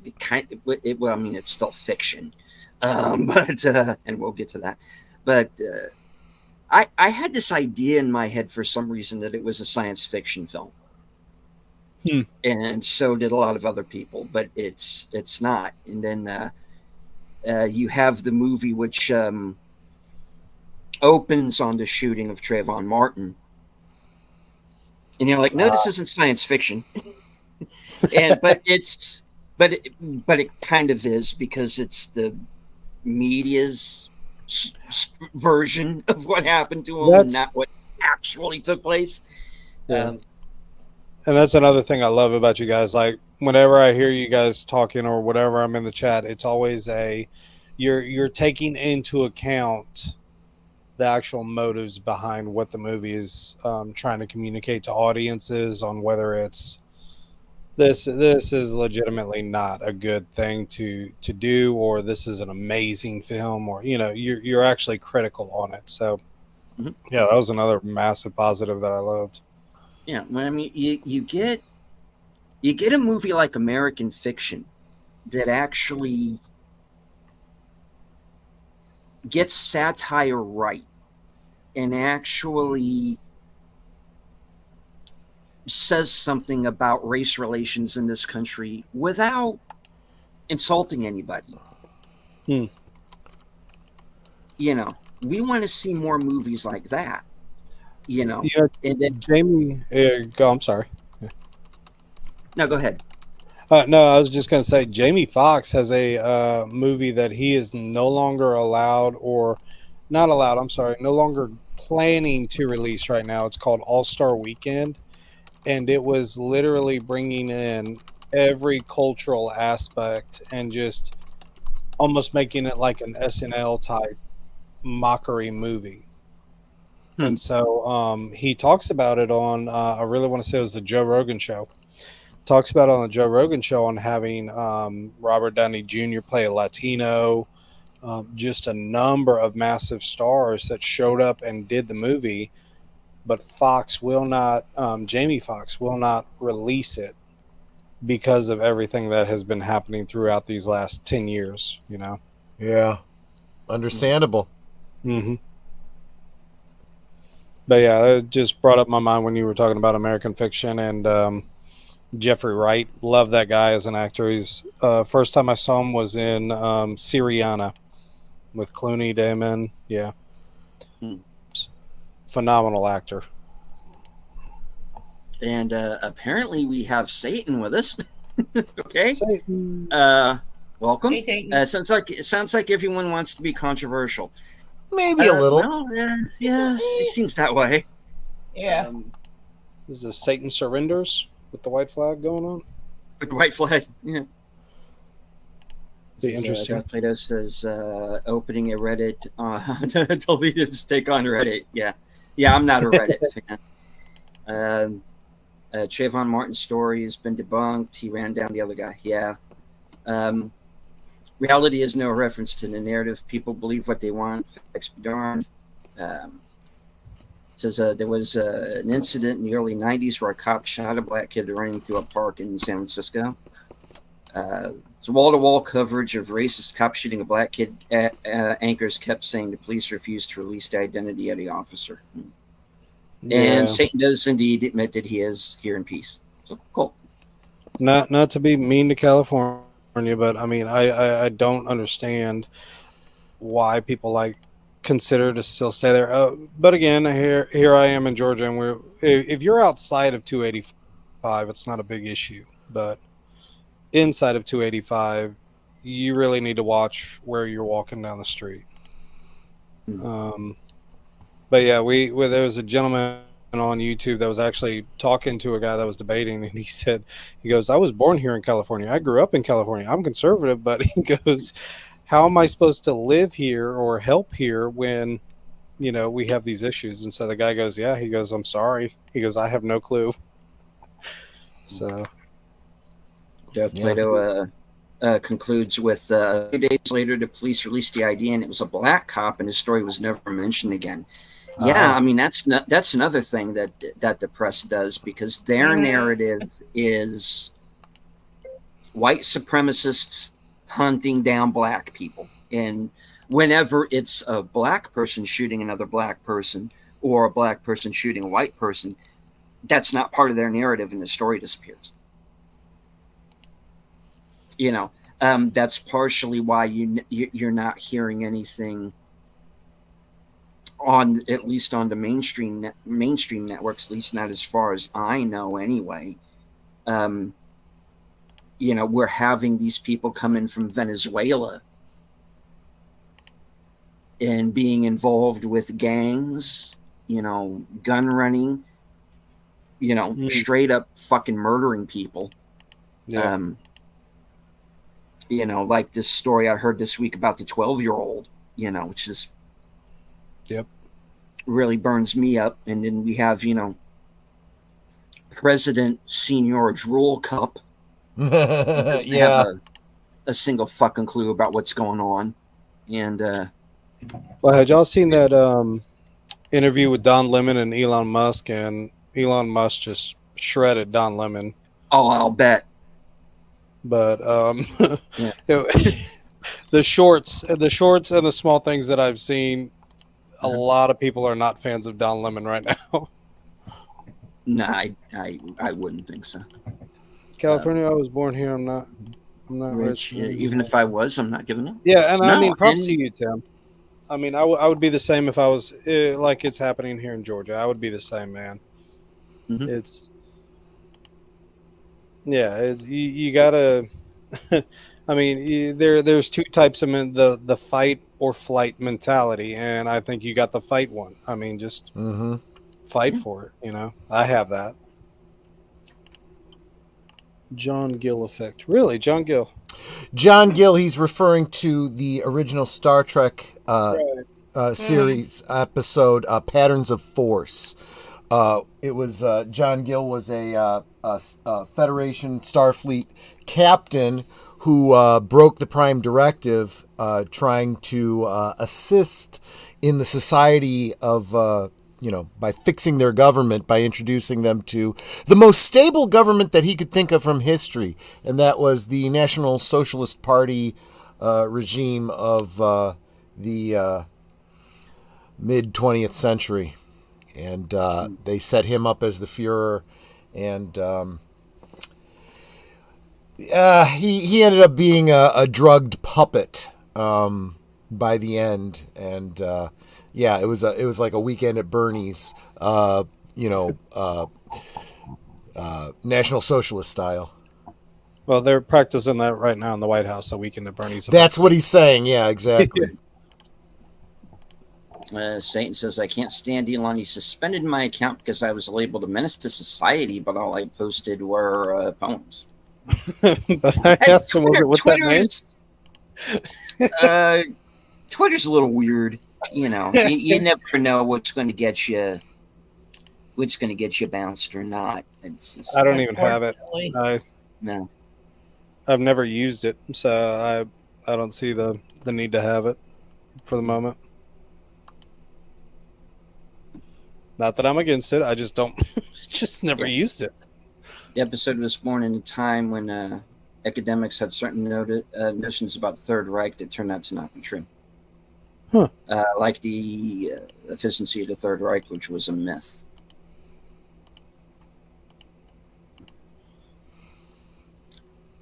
Well, think of it this way. The same sword they knight you with is the one they good knight you with. Jay-Z. Freedom of speech, about Yeah.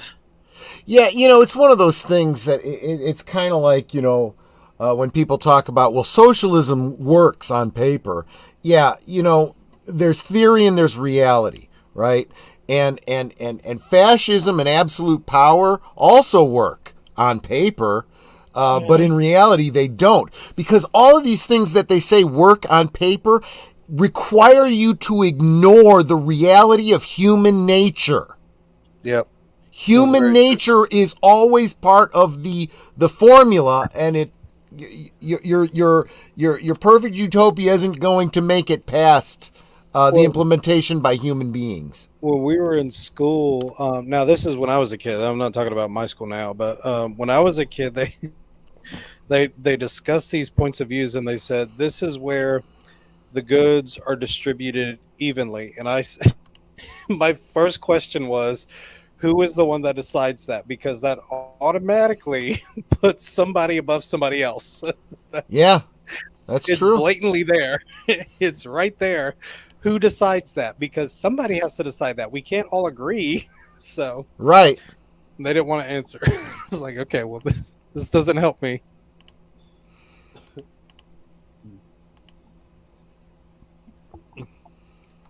But anyway, Miss Connie, how are you? I'm Yes, good. Connie. How about you? I'm doing awesome. What I'm going to be sincere. What is something that you love dedicating with your channel? The birds. The birds. On this channel? Which channel? Well, you have two. That's what I was curious about. Which one is more of your preference, even though you have two? Both? You love both. I have to go through it here. And I'm taking my time on putting stuff up. So. I was watching a few videos with the parrots. They there's a lot of. Is it me, or are a lot of people doing more videos with their parrots? Seems like it. I think because it was all their antics. Well, maybe because I was watching a few of your videos, and now they just send me a bunch of those videos.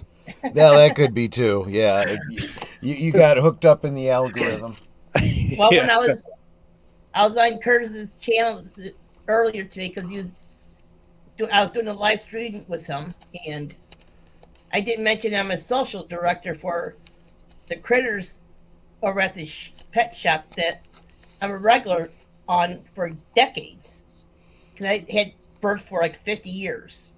Wow, that's amazing. And he had 3 dogs, a couple cats, in between. So, and since my last one, Tiberius, passed, which she's in the picture that is right now, they said, "Why don't you come? You can come in anytime to visit the animals. So it means take them out, hold them, help them out, and everything I'm else." gonna be honest. The first time I saw Violet, I honestly thought it was a fake bird that was on your shoulder. Nah.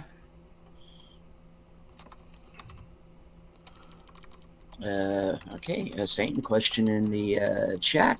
What do you feel about children being on YouTube? I'm kind of mixed about it. Same here. Dangerous. Yeah, it is. You got to be real careful how you do it. Now, I have seen and liked videos that, have the whole family involved. You have the parents and you have the kids.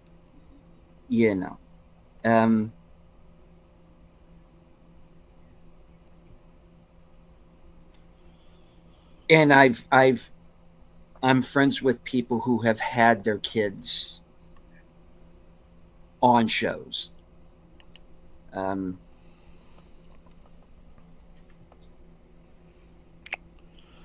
when Think it comes, yeah, yeah, when you have the parent right there, and and you have a group of people that the parent trusts,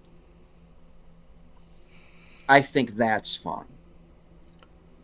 Like I did a couple of shows with Jesse Miller when he had his kid on. Um, but he knew we weren't a bunch of freak shows, and this is almost like, okay, he's a little kid. Let's be careful with the language, and let's not, and let's keep this on a certain. Let's PG it, and that's fine. But whenever I see videos that have kids in them, or have or families, you gotta, number one, be careful of the fact that there are a lot of freak show type people who are online. And you got to be careful to who and what you expose your kids to. And the other thing that comes to my mind is going in the opposite direction of where is what I'm seeing these people's actual lives, or is this like a John and Kate plus 8 situation where everything is scripted out and it's all made up and the parents aren't actually living together, and they had all of these kids just so they could be famous and have a show? So that's the thing that you got to keep in the back of your mind too, so I got to say it personally, for me, if I had kids of my own, no, I would not bring them on.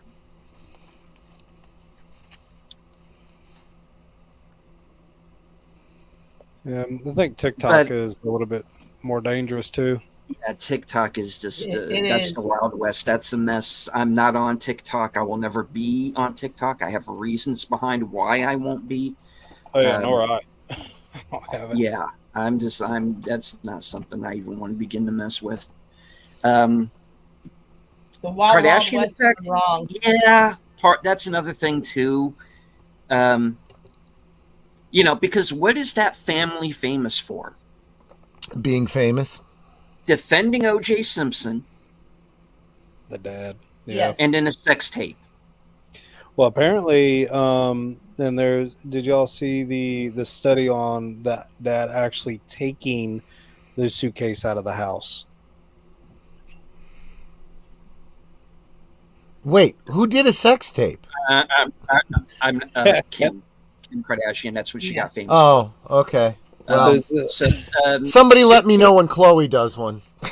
Oh, oh God, why? No. it was the joke Chris Pratt made on Parks and Rec. You remember?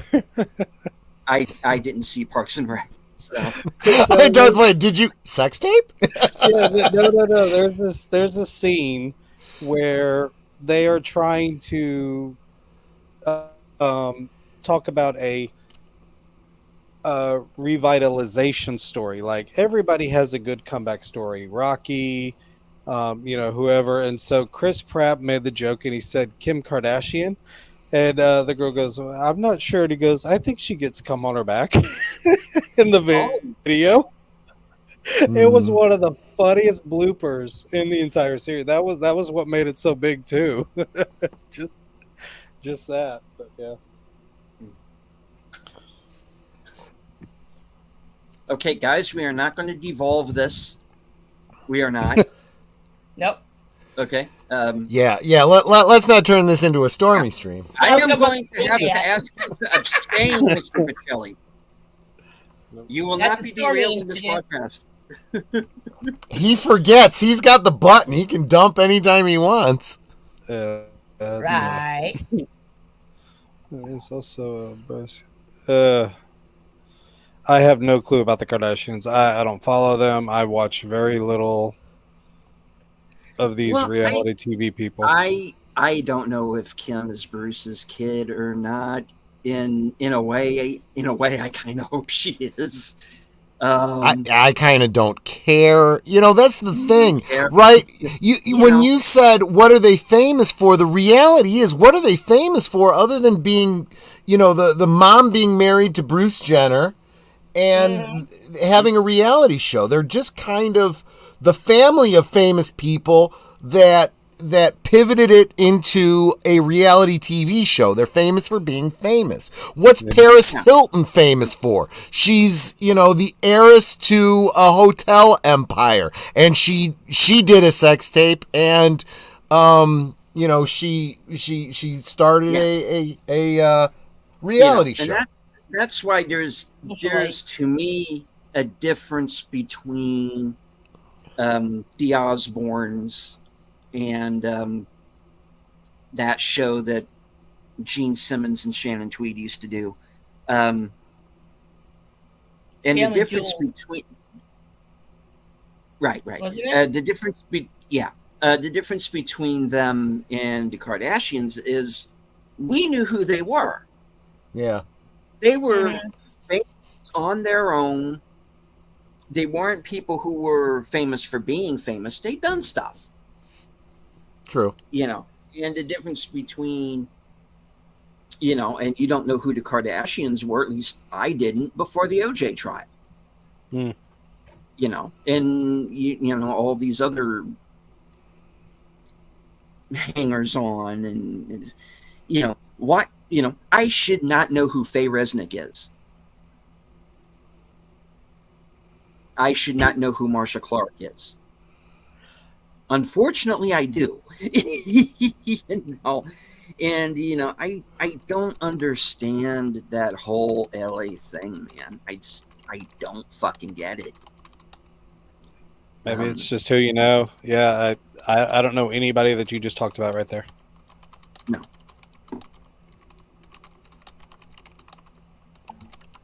Yeah, I don't follow them. Put them in the Thunderdome. Yeah, I would like to. None of them would survive.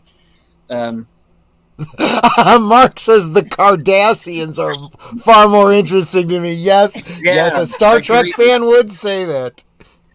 Keeping up with the Kardashians.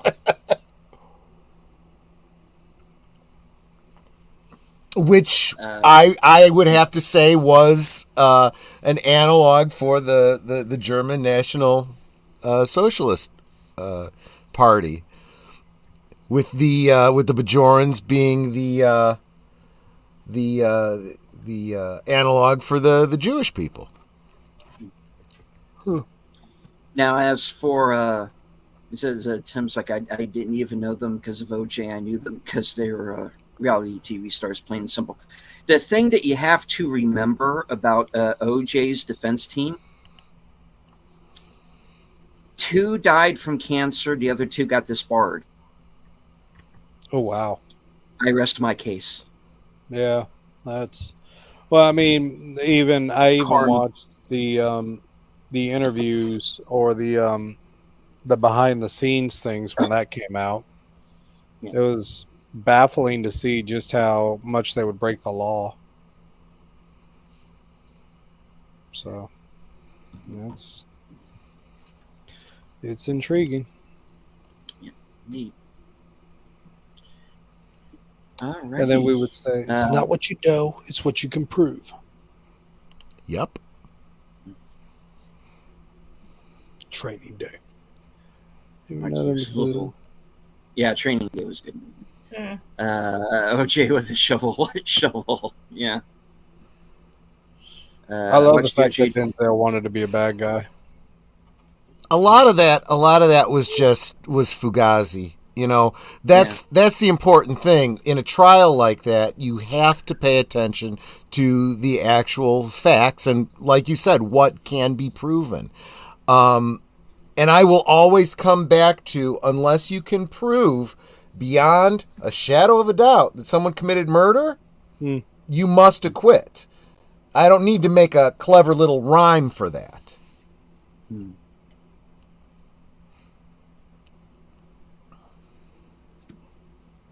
Yeah, and that's kind of a Yeah. mixed bag right there, because it's like, all right, am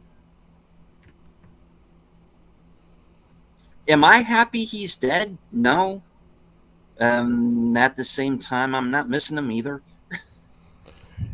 Yeah, I mean, Yeah. there's a lot of people that, and I kind of said this at the time when someone asked me, do you think he did it or not? I said, I honestly don't care.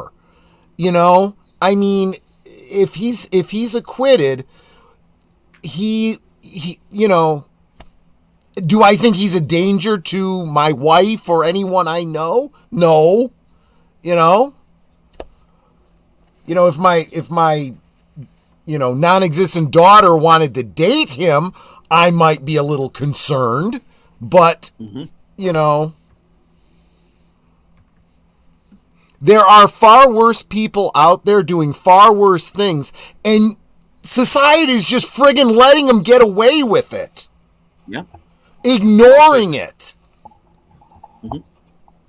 Yeah, there's like we were talking about earlier about the deep state. There are intentional intentions behind what's taking place. It's just, yeah, that's about as far as I'll go with it. Yeah, you have to understand that everything that's going on in our society right now has been planned. Mm-hmm. This is not the kind of show where I normally go into this, but this shit is planned, people, and it's been planned for a very long time. And we have certain 3 alphabet agencies that are trying to shield these people. Mm-hmm. I do not buy for 1 second when they say nobody is above the law. Bullshit. What you mean is nobody you want in prison is above the law. Mm-hmm. But you yourself absolutely are. I brought it up earlier. We have these Venezuelan gang members who are essentially gun runners by trade. ATF isn't going after them. No, they're coming after me and my wife. Yeah, they're going door to door. Hey, that trigger guard there's 1 centimeter too big. We think you should do 20 years in prison for that. Yeah. And I'm like, going after the vet who has a muscular problem in his arm, so he uses a brace. Oh, that's considered to be a stock. That turns it into a super high-powered rifle now. Mm-hmm. That's why I like this state. Here we're still free to do a number of things still. And I never thought I'd hear myself say this. Good night, Satan. Yeah, exactly. Right.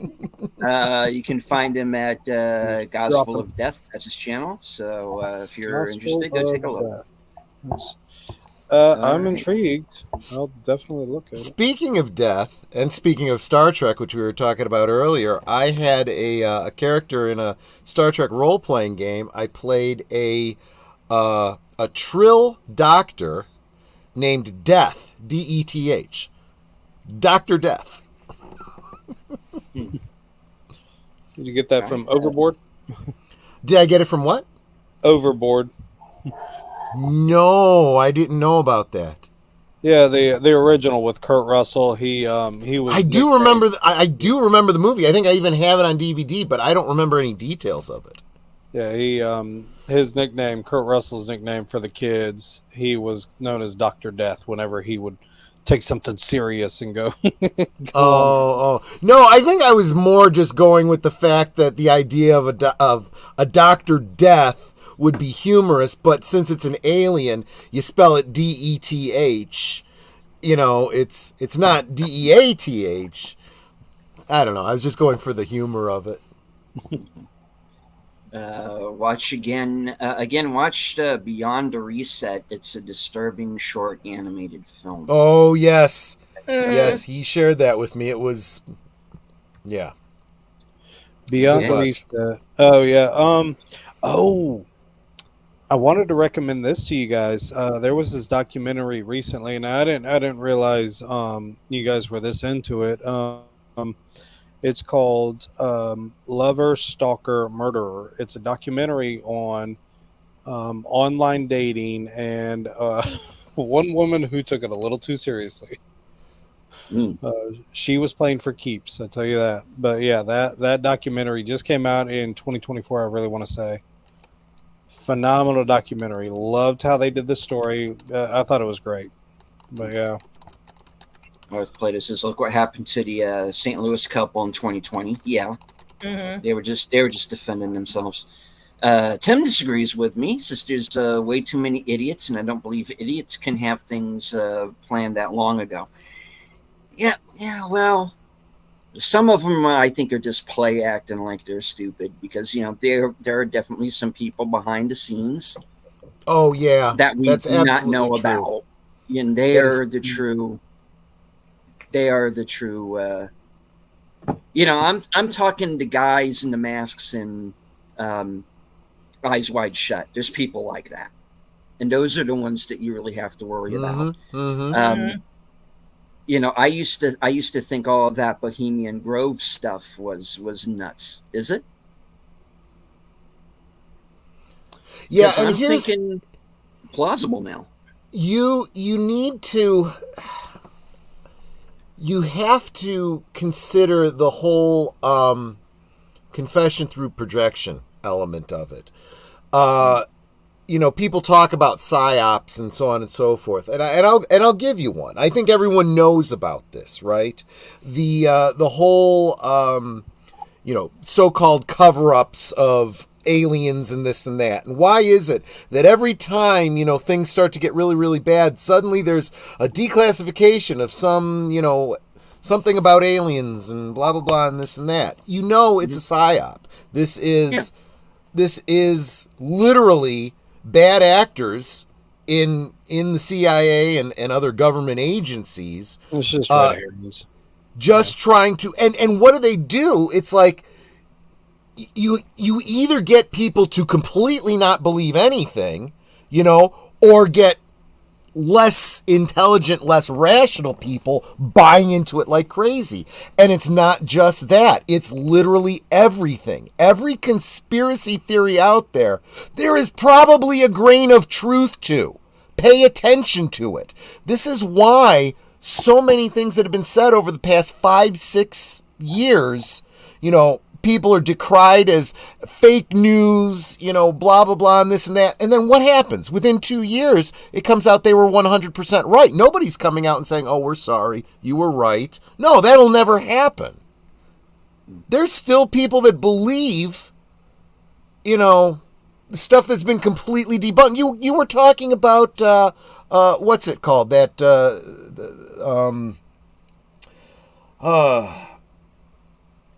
Trayvon Martin, right? The same thing. There was one narrative that was put out. It's been completely debunked. The evidence is out there. People will still continue to believe the fake. Yeah. Yep, and they'll willingly do it. Yeah. Yeah. What was I going to say? Oh, we were in school and we had again, this is me when I'm doing my master's program, but we had to do I had to do a report on Nietzsche, and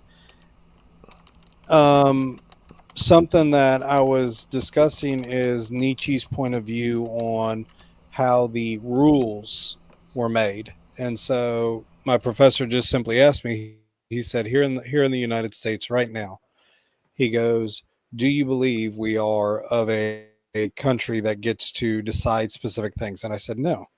I said, corporate simply pays the people what they want. This is what we want. This is the money that we'll give you, and this is what you're going to do. Ultimately, it is the Aladdin story. This is what the professor said. It's the Aladdin story of he who has the gold gets to make the rules. This is why what you were saying earlier, there are specific people who they don't want to have in jail. And if they don't want to have them in jail, they're going to make sure that there's no way to get. This is the movie Edge of Darkness. The powerful people will hire somebody to make sure that point A never connects to point B. We'll make sure you never get to figure it out. We'll make it so hard for you to figure it out that it's going to be too much work. And so, yeah. Did you ever see the original miniseries? Which one? Edge of Darkness? Yeah. I had not. I discovered it off of Mel Gibson. I think I tried to hunt for the series, and I got frustrated because I did not discover my current location or web link until recently. So I didn't know that they had it available. I don't know if it still is, but I have a copy from back in the day. Yeah. Oh, you has inspired me. Edge of Darkness. Have y'all seen The Saint? You have. Yeah. You has inspired her. Edge of Darkness. I go into the detective. Yeah, you got the one. 2010, 1943. Are you serious? I have No, not 1943. No, unless we're talking about a different Edge of Darkness. No, I'm talking about the Mel Gibson Edge of Darkness. Yeah, well, that's a remake. Actually, Okay. Yeah, here, let me see if I can. Well, this one is from 43, and it says Errol Flynn and Anna Sheridan. All right, hold on. Let me see if I can locate this. It's 2010 deleted. 43. So I got the one for the Edge of Darkness is from 2010. Yeah, that one's Gibson's. Yeah. Okay, but there was one that was 1985. Here, I got Really? the Wikipedia here. The Wickers. Consort the scrolls. Are you shall consult the scrolls? Okay. Scrolls. 1985, Edge of Darkness. Huh. Yeah. Thriller, season 1. Yeah. Yeah. I'm going to need to check this out. Let's go find that.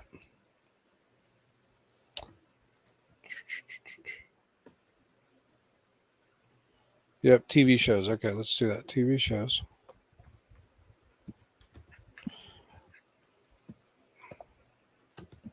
Nope, it won't let me have it. You jerks. In the words of Sheldon, you tramp.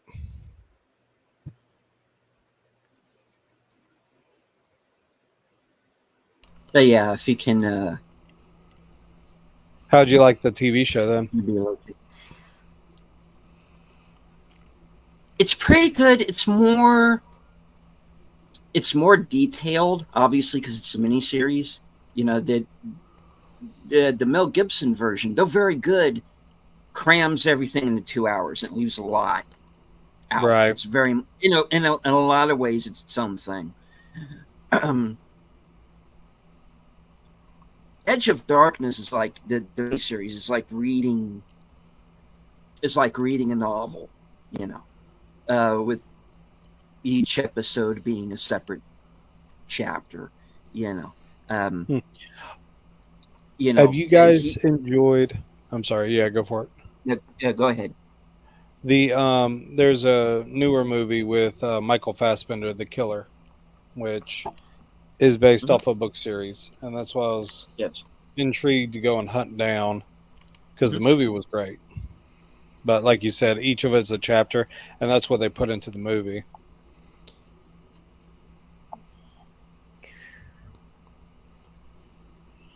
See, now you're making me do research, man. Yeah. But it's interesting. I mean, both versions have the same director, Martin Campbell. The guy who wrote The Departed wrote the remake.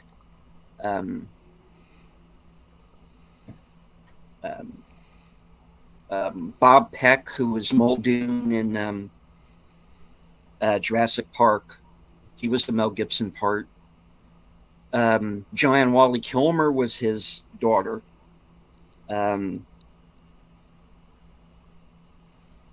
Joe Don Baker is in it. He plays the Jedburgh part, who's the kind of the shadowy, possibly CIA guy.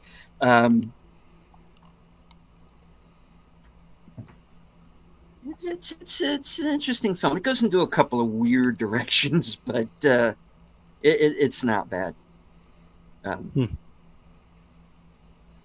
Because there's this whole episode where because at first he thinks that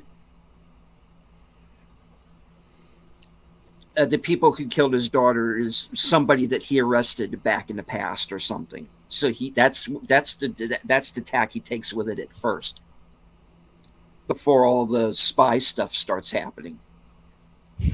And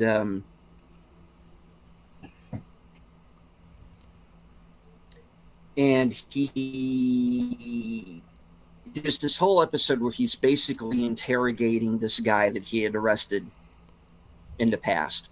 And that episode goes into kind of a weird direction. There's just this kind of, for the lack of a better term, symbiotic relationship with them, and you're kind of, wait a minute, who should be behind bars here? You know, you have that thought. But but yeah, and then the rest of the miniseries kind of plays out the way the movie does. But both are good, but for their own reasons. But yeah, check out the miniseries if you ever get the chance, because it's worth seeing. Oh, I got plenty to watch. Yeah, but yeah, I'm more than happy to do that. Add it to the list. Add it to the list. So what you got going on, Mr. Troy? Yeah. What do I got coming up this week, you mean?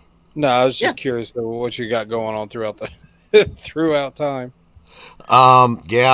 Obviously, longer term is trying to grow the channel. It's nice to be able to say that it's that my channel is now something I can actually make a little bit of scratch off of, and it's not a complete waste of time, But yeah, this week we're coming up on 4th of July, so with my movie rewatches, I started thinking, what can I do? A little bit patriotic, right? And the community was offering me some great suggestions. I'm still working on a week from later tonight, because it's now Monday. But tonight, I think I'm going to go with a double feature of Captain America, the First Avenger, and The Winter Soldier. I think those are a couple of the best Marvel films before they just decided to completely throw away all the goodwill that they had. Of course, Friday, of course, is always Last Call. And Boomer and I had done a couple weeks back stream about urban legends. And we got so into what we were talking about, we only got about halfway through the topics we wanted to cover. So we decided we would, do a part 2.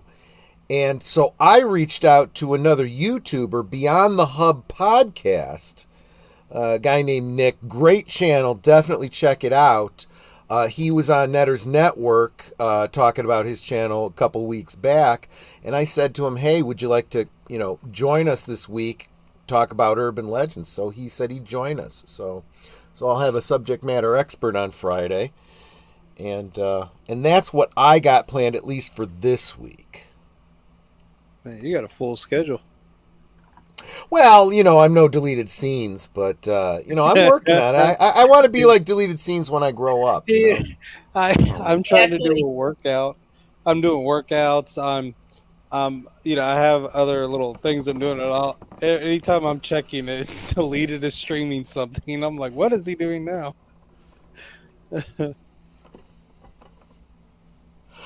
Darth Plato says, I heard that the Captain America movie was edited in some countries so that the title didn't say America, but he was still Captain America in the movie. I can't speak to. I don't know about that. The one edit that I do know is in one of the Avengers films.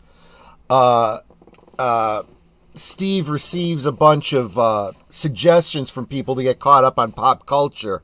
And when he looks down at his notes, in every country he had a different set of things because just culturally, a lot of them don't make a lot of sense to people outside the United States. So, and it's kind of interesting to look at and see, what other countries would see on his set of notes. Yeah. But, this is not something new, the concept of having different edits for different countries. This goes back forever, I mean, it's kind of always been that way.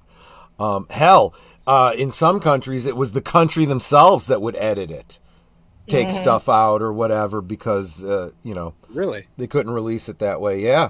TV shows were big for that too. In fact, wow. Let's talk a little Doctor Who. Doctor Who, there's a lot of lost episodes of Doctor Who because the BBC did not always keep a show after it had been aired because, there's many episodes of the first and second, mostly the first and second Doctor that have been completely lost media. Some of them have been recovered because they were sent to other countries where in those countries certain scenes were edited because of some scene that was sensitive, for their particular culture. And oftentimes those versions did not come back. And then they're found years later and eventually returned, and the BBC goes, and they can, redigitize it and, release it on a DVD or whatever. And oftentimes with the piece of media restored to it. I'm having a hard time thinking off the top of my head of a scene that, but sometimes something a little scary or a little violent, might be too much in certain countries, so they take that part out. But the idea behind it was, for the BBC, they were loaning out the show to other countries to show, and it was still their property, and they were supposed to send it back, and sometimes it didn't come back. So, anyway. Pertaining to BBC, had you guys ever watched the television show Faulty Towers with John Oh, Carter? yeah. Oh yeah. Yeah, absolutely. Love My that dad show. Loved watching that show. We would watch that show. That was such a funny show. Darth Plato says, I'm not caught up on pop culture. Last thing I heard, Sting had left the police. Let me tell you something. I used to make a joke very similar to that. I used to say, hey, I heard that Paul McCartney was in a band before Wings. But then some kid said to me, what's Wings? I was like, oh, crap.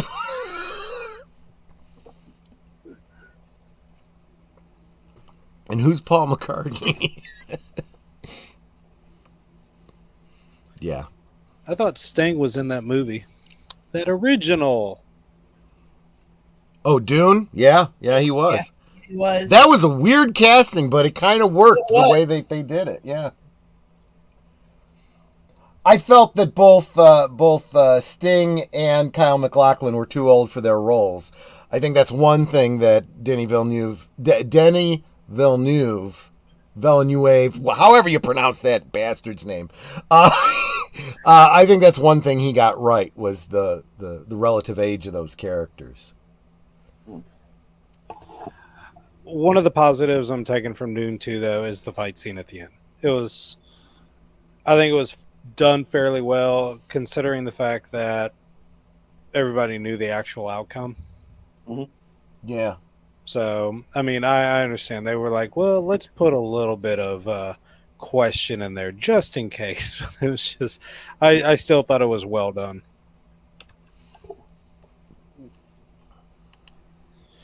I did want to see him split the guy's head or something like they had done in the first film, though, where he split the guy's throat. Yeah. I did want to see him use that voice again. I really did. I was like, "Aw, they didn't do it." That was and I will always defend that particular element of the David Lynch, and I know what it was. It was, I don't know if it was a mandate, but a strong suggestion from the studio. We're trying to do Star Wars here. So, try to, find something that we can market as our version of a lightsaber. And instead of a lightsaber, it's a sound gun, is basically what they had created with these weirding modules. And it was like, having read the books, it's like, okay, I get what he's doing. He's taking something that he's supposed to do for marketing reasons, and he's integrating it into the lore actually pretty well, I really love their body armor as well. Yeah. Just that entire concept was phenomenal in my opinion. That is amazing. You mean in the David Lynch version, the blocky force shields that they had? Right, the ones that when you first see them, you're like, "What the flip is happening?" But, once you get through it and everything, you're like, "Huh, especially during that time, they didn't have the greatest technology to be able to do that." I liked what they did with the Denis Villeneuve version. Right. But did you see where the Corridor crew took the fight footage with the shields from Dune 1 and redid it in the style of the David Lynch? The adjustment, you mean? Yeah, with the blocky looking shields. Okay, so I wasn't a stranger to that then. Yeah, I did notice. It was like, this is weird, but I never really brought up the idea because, again, a little bit more. My father passed away in between these two. So we went to go see Dune 1 in the theaters, and I want to say it came out mid-November. And so we went to go see that. Then we had Thanksgiving, and then he was in the hospital by December. So we weren't. I do make the joke that my dad has lived as long as all of the good Bond films. Yeah. So, good point.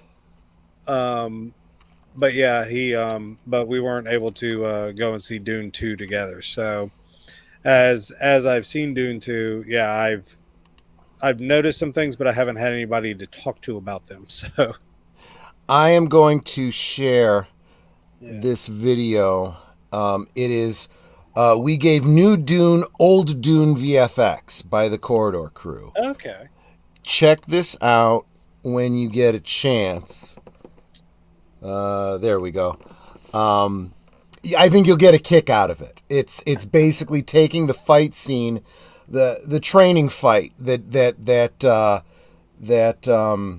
Paul does with Gurney, and then he takes the shields. They take the shield effect and they use the old-fashioned shield effects from the David Lynch film. It looks really, really cool.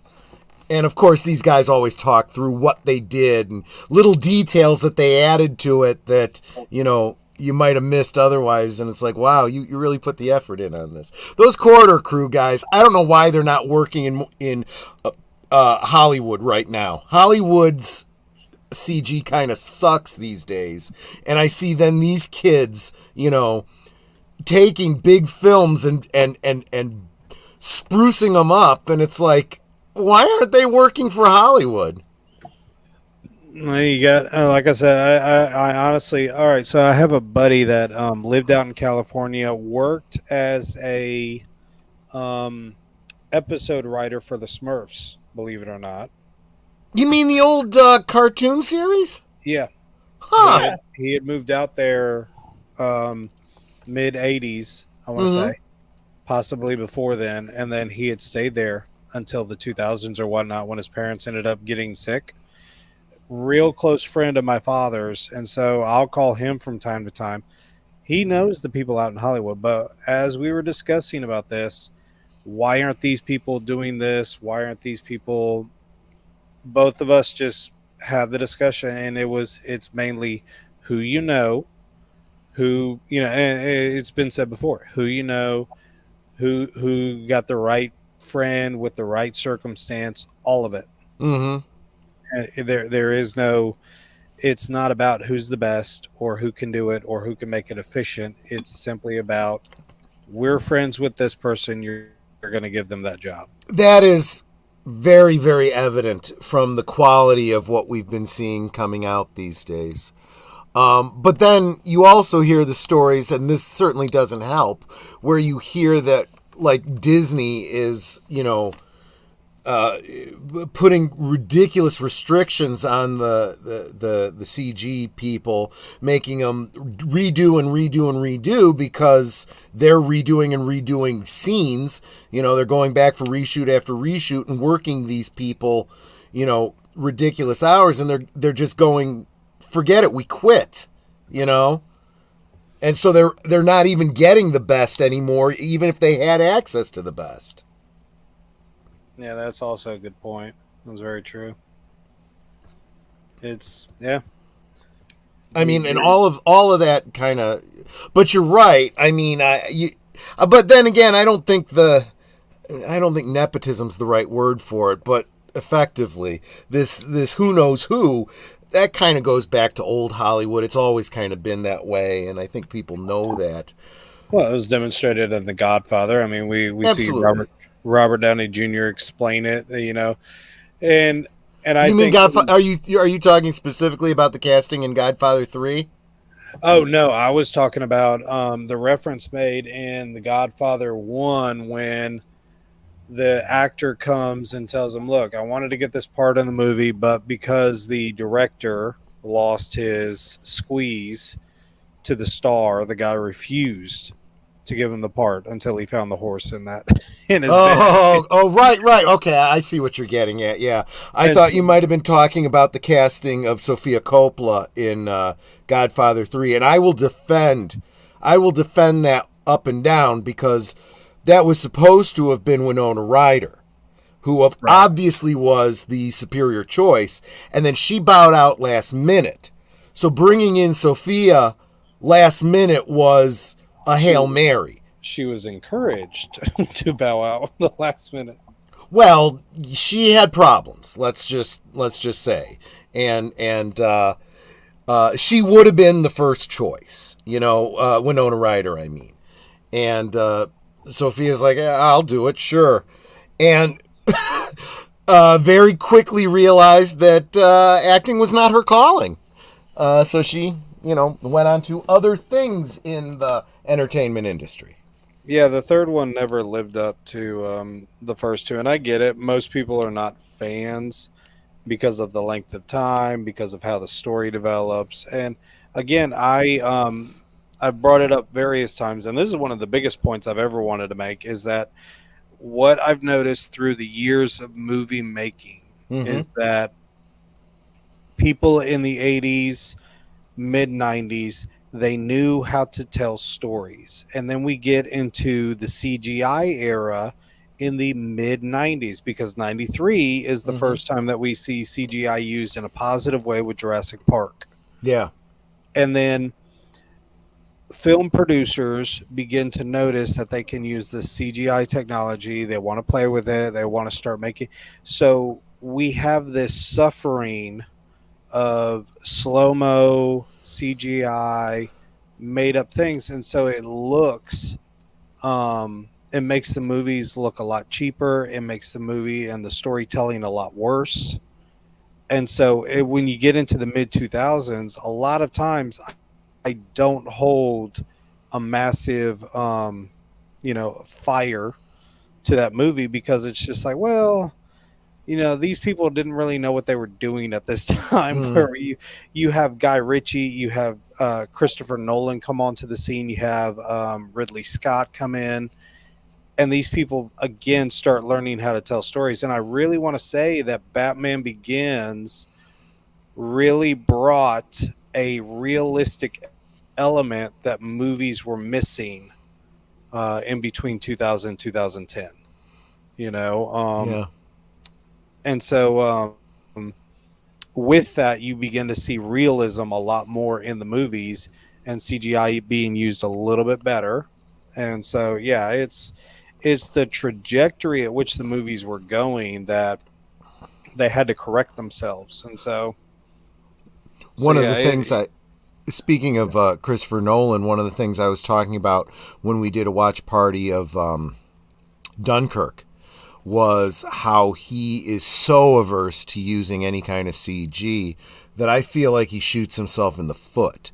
I'm a big one for right tool for the right job, and I appreciate about him that he tries to be as authentic, tries to use, real props, real in-camera effects and so forth as much as possible. But look,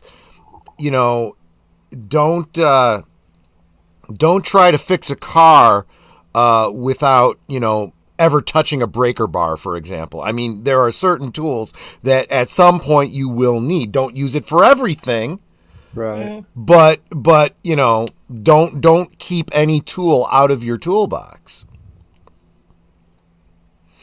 No, yeah, no, I fully agree. I was looking at Darth Plato's comment too. I did see it, Darth Plato. I always feel bad for because I'm in the chat most of the time. Feel bad for people. They're wanting to make a comment, and we're like, "Oh, we've left. We've left that conversation." Love to begin much better than this stupid Pat Man. Oh, okay, Pat Man. I call it sparkly bats, but either way. But yeah, ultimately, I just look at specific movies. I look at how the time frame at which it was done, and you kind of want to say, okay, well, the dialogue. Obviously, we look at the dialogue in the 70s, and in some of the movies, it's just a horrible dialogue. Yeah. And then you're just like, okay, well, these people were fairly amateurish of it. But if you look at the movie, this is a great one with Mark Wahlberg. It was a remake. What is his? He was a professor that came up with a great idea. Ended up, and he has a gambling addiction, which is a problem for him. I would imagine it is. Mark The Gambler. Wahlberg. The Gambler. That's right. The Gambler was actually done by James Caan in the 1st one. And the original, you can't really follow along well because Caan just does not tell you what he's thinking. You really have to pay attention and watch what he's doing because Caan is like quiet most of the film. And so yeah, when you get Mark Wahlberg and you get this loud guy and this loud over pompous type professor who's just brooding outside of the classroom but very bored inside the classroom and just continually yelling, you see that there's a distinction that they're trying to explain. But yeah, I started noticing how audiences are somewhat dictating how movie makers want to communicate to them. So yeah, anyway, just taking those things into effect. Well, we are starting to get into the later hours here, and I do want to go ahead and wrap it up. Troy has already let us know where he's going to be. Let's wait. So, Enigma, what do you have coming up? I am actually video editing the movie Fifth Element. You guys ever heard of Painted Black song? Painted Black? No, sure. Yeah. Someone had done a cover to it, made it a lot slower and a lot more intentional, I guess. And so I'm doing a video edit of Fifth Element to the song Painted Black. And then I want to do a deep dive into the movie Boy Kills World. Sin was just she annoyed me a little bit.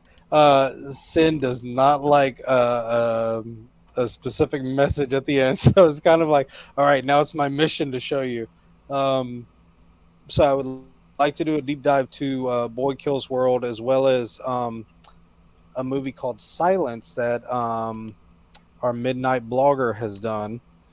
He encouraged me to watch that. So again, theology is more of my expertise. So I shared my observations on it, and obviously, he has a different stance, and it's great that he has that stance too. And what I told him, and what I tell anybody, I tell you what has influenced me in my life. This has influenced me. You are not required to take anything that I simply say. I'm just sharing, Mm-hmm. and y'all are more than free to sit there and say, no, I don't agree with that. It's perfectly fine. It's why would I be upset about that? I don't get why people get totally upset because they didn't like your opinion. Okay, it was just a thought, people. Life is not over for that. And so yeah, those are the 3 videos which I'm trying to do right now. So yeah. All right, Connie. Still working on a few videos for both channels, and I'm still doing the watch party on Friday nights at 8 p.m. on Cosme. So I'll be sending a couple out other links out to a couple of people who want to join me. And that's it for right now. Nice. I will show up. Cool. All right, that gets things on over to me. Join me, of course, tomorrow night for the Mystery Movie Night podcast. Since Corner will be away, so Off the Cover and special guest Kyle Corwith will be joining me for whatever that movie might be, whether it be Sound of Hope or something else. And of course, join Troy Netter, Aged Boomer, and myself for live from Sparkwood and 21 Tuesday night at 8:30 as we watch the first episode of season 3. Awesome. Mm-hmm.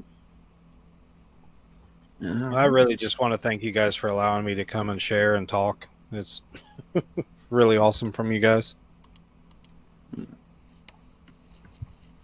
Quite all right. Thank you for coming on and taking the time out. All right. So, any last words before we close it out?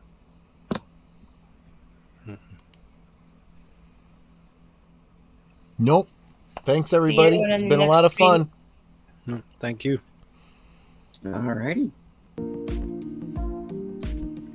I'd like to thank everyone who joined us tonight, especially those of you on Twitter and Rumble. I can't see you, but I know that you're there. I want to thank everybody who was in the chat with us. Darth Plato. Satan. White Flag. Mark Malnikoff. Let's see. Of course, Tim Hayes.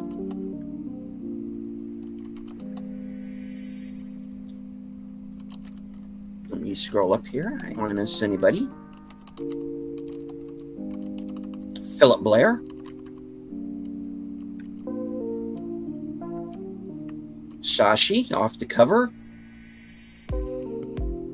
Tree Rock Creations.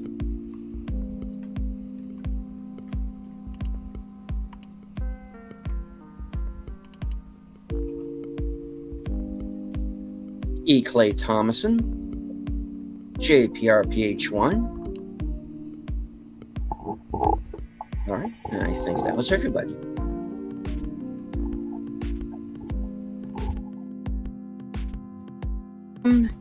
HQ and all points north, south, east, west, and beyond. Good night.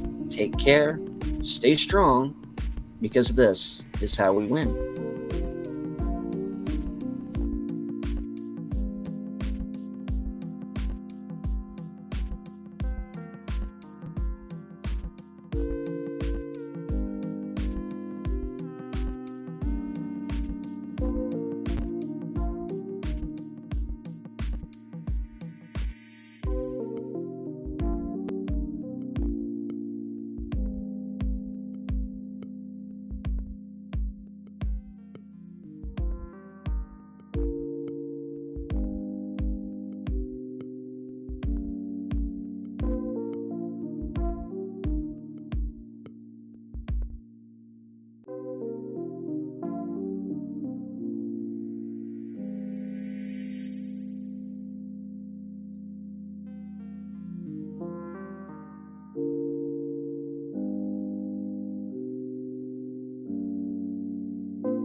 Eh.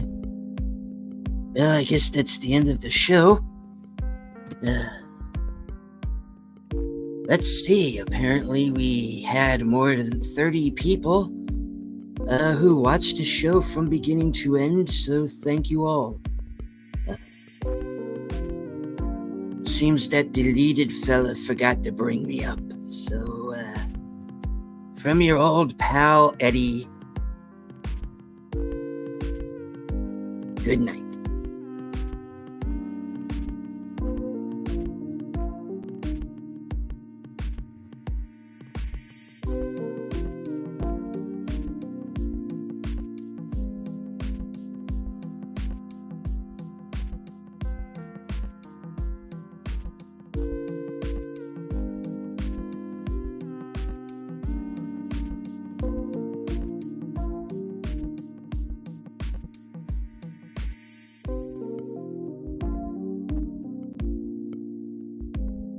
Yes, that's right. I did forget to say thank you once again to everyone who joined me on the panel.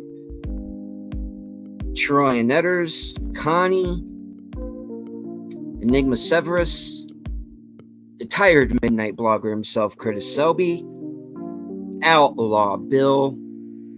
Get well soon, my friend. And of course, Mr. G, Edward Robbins. Once again from HQ, good night, take care, stay strong, because this is how we win.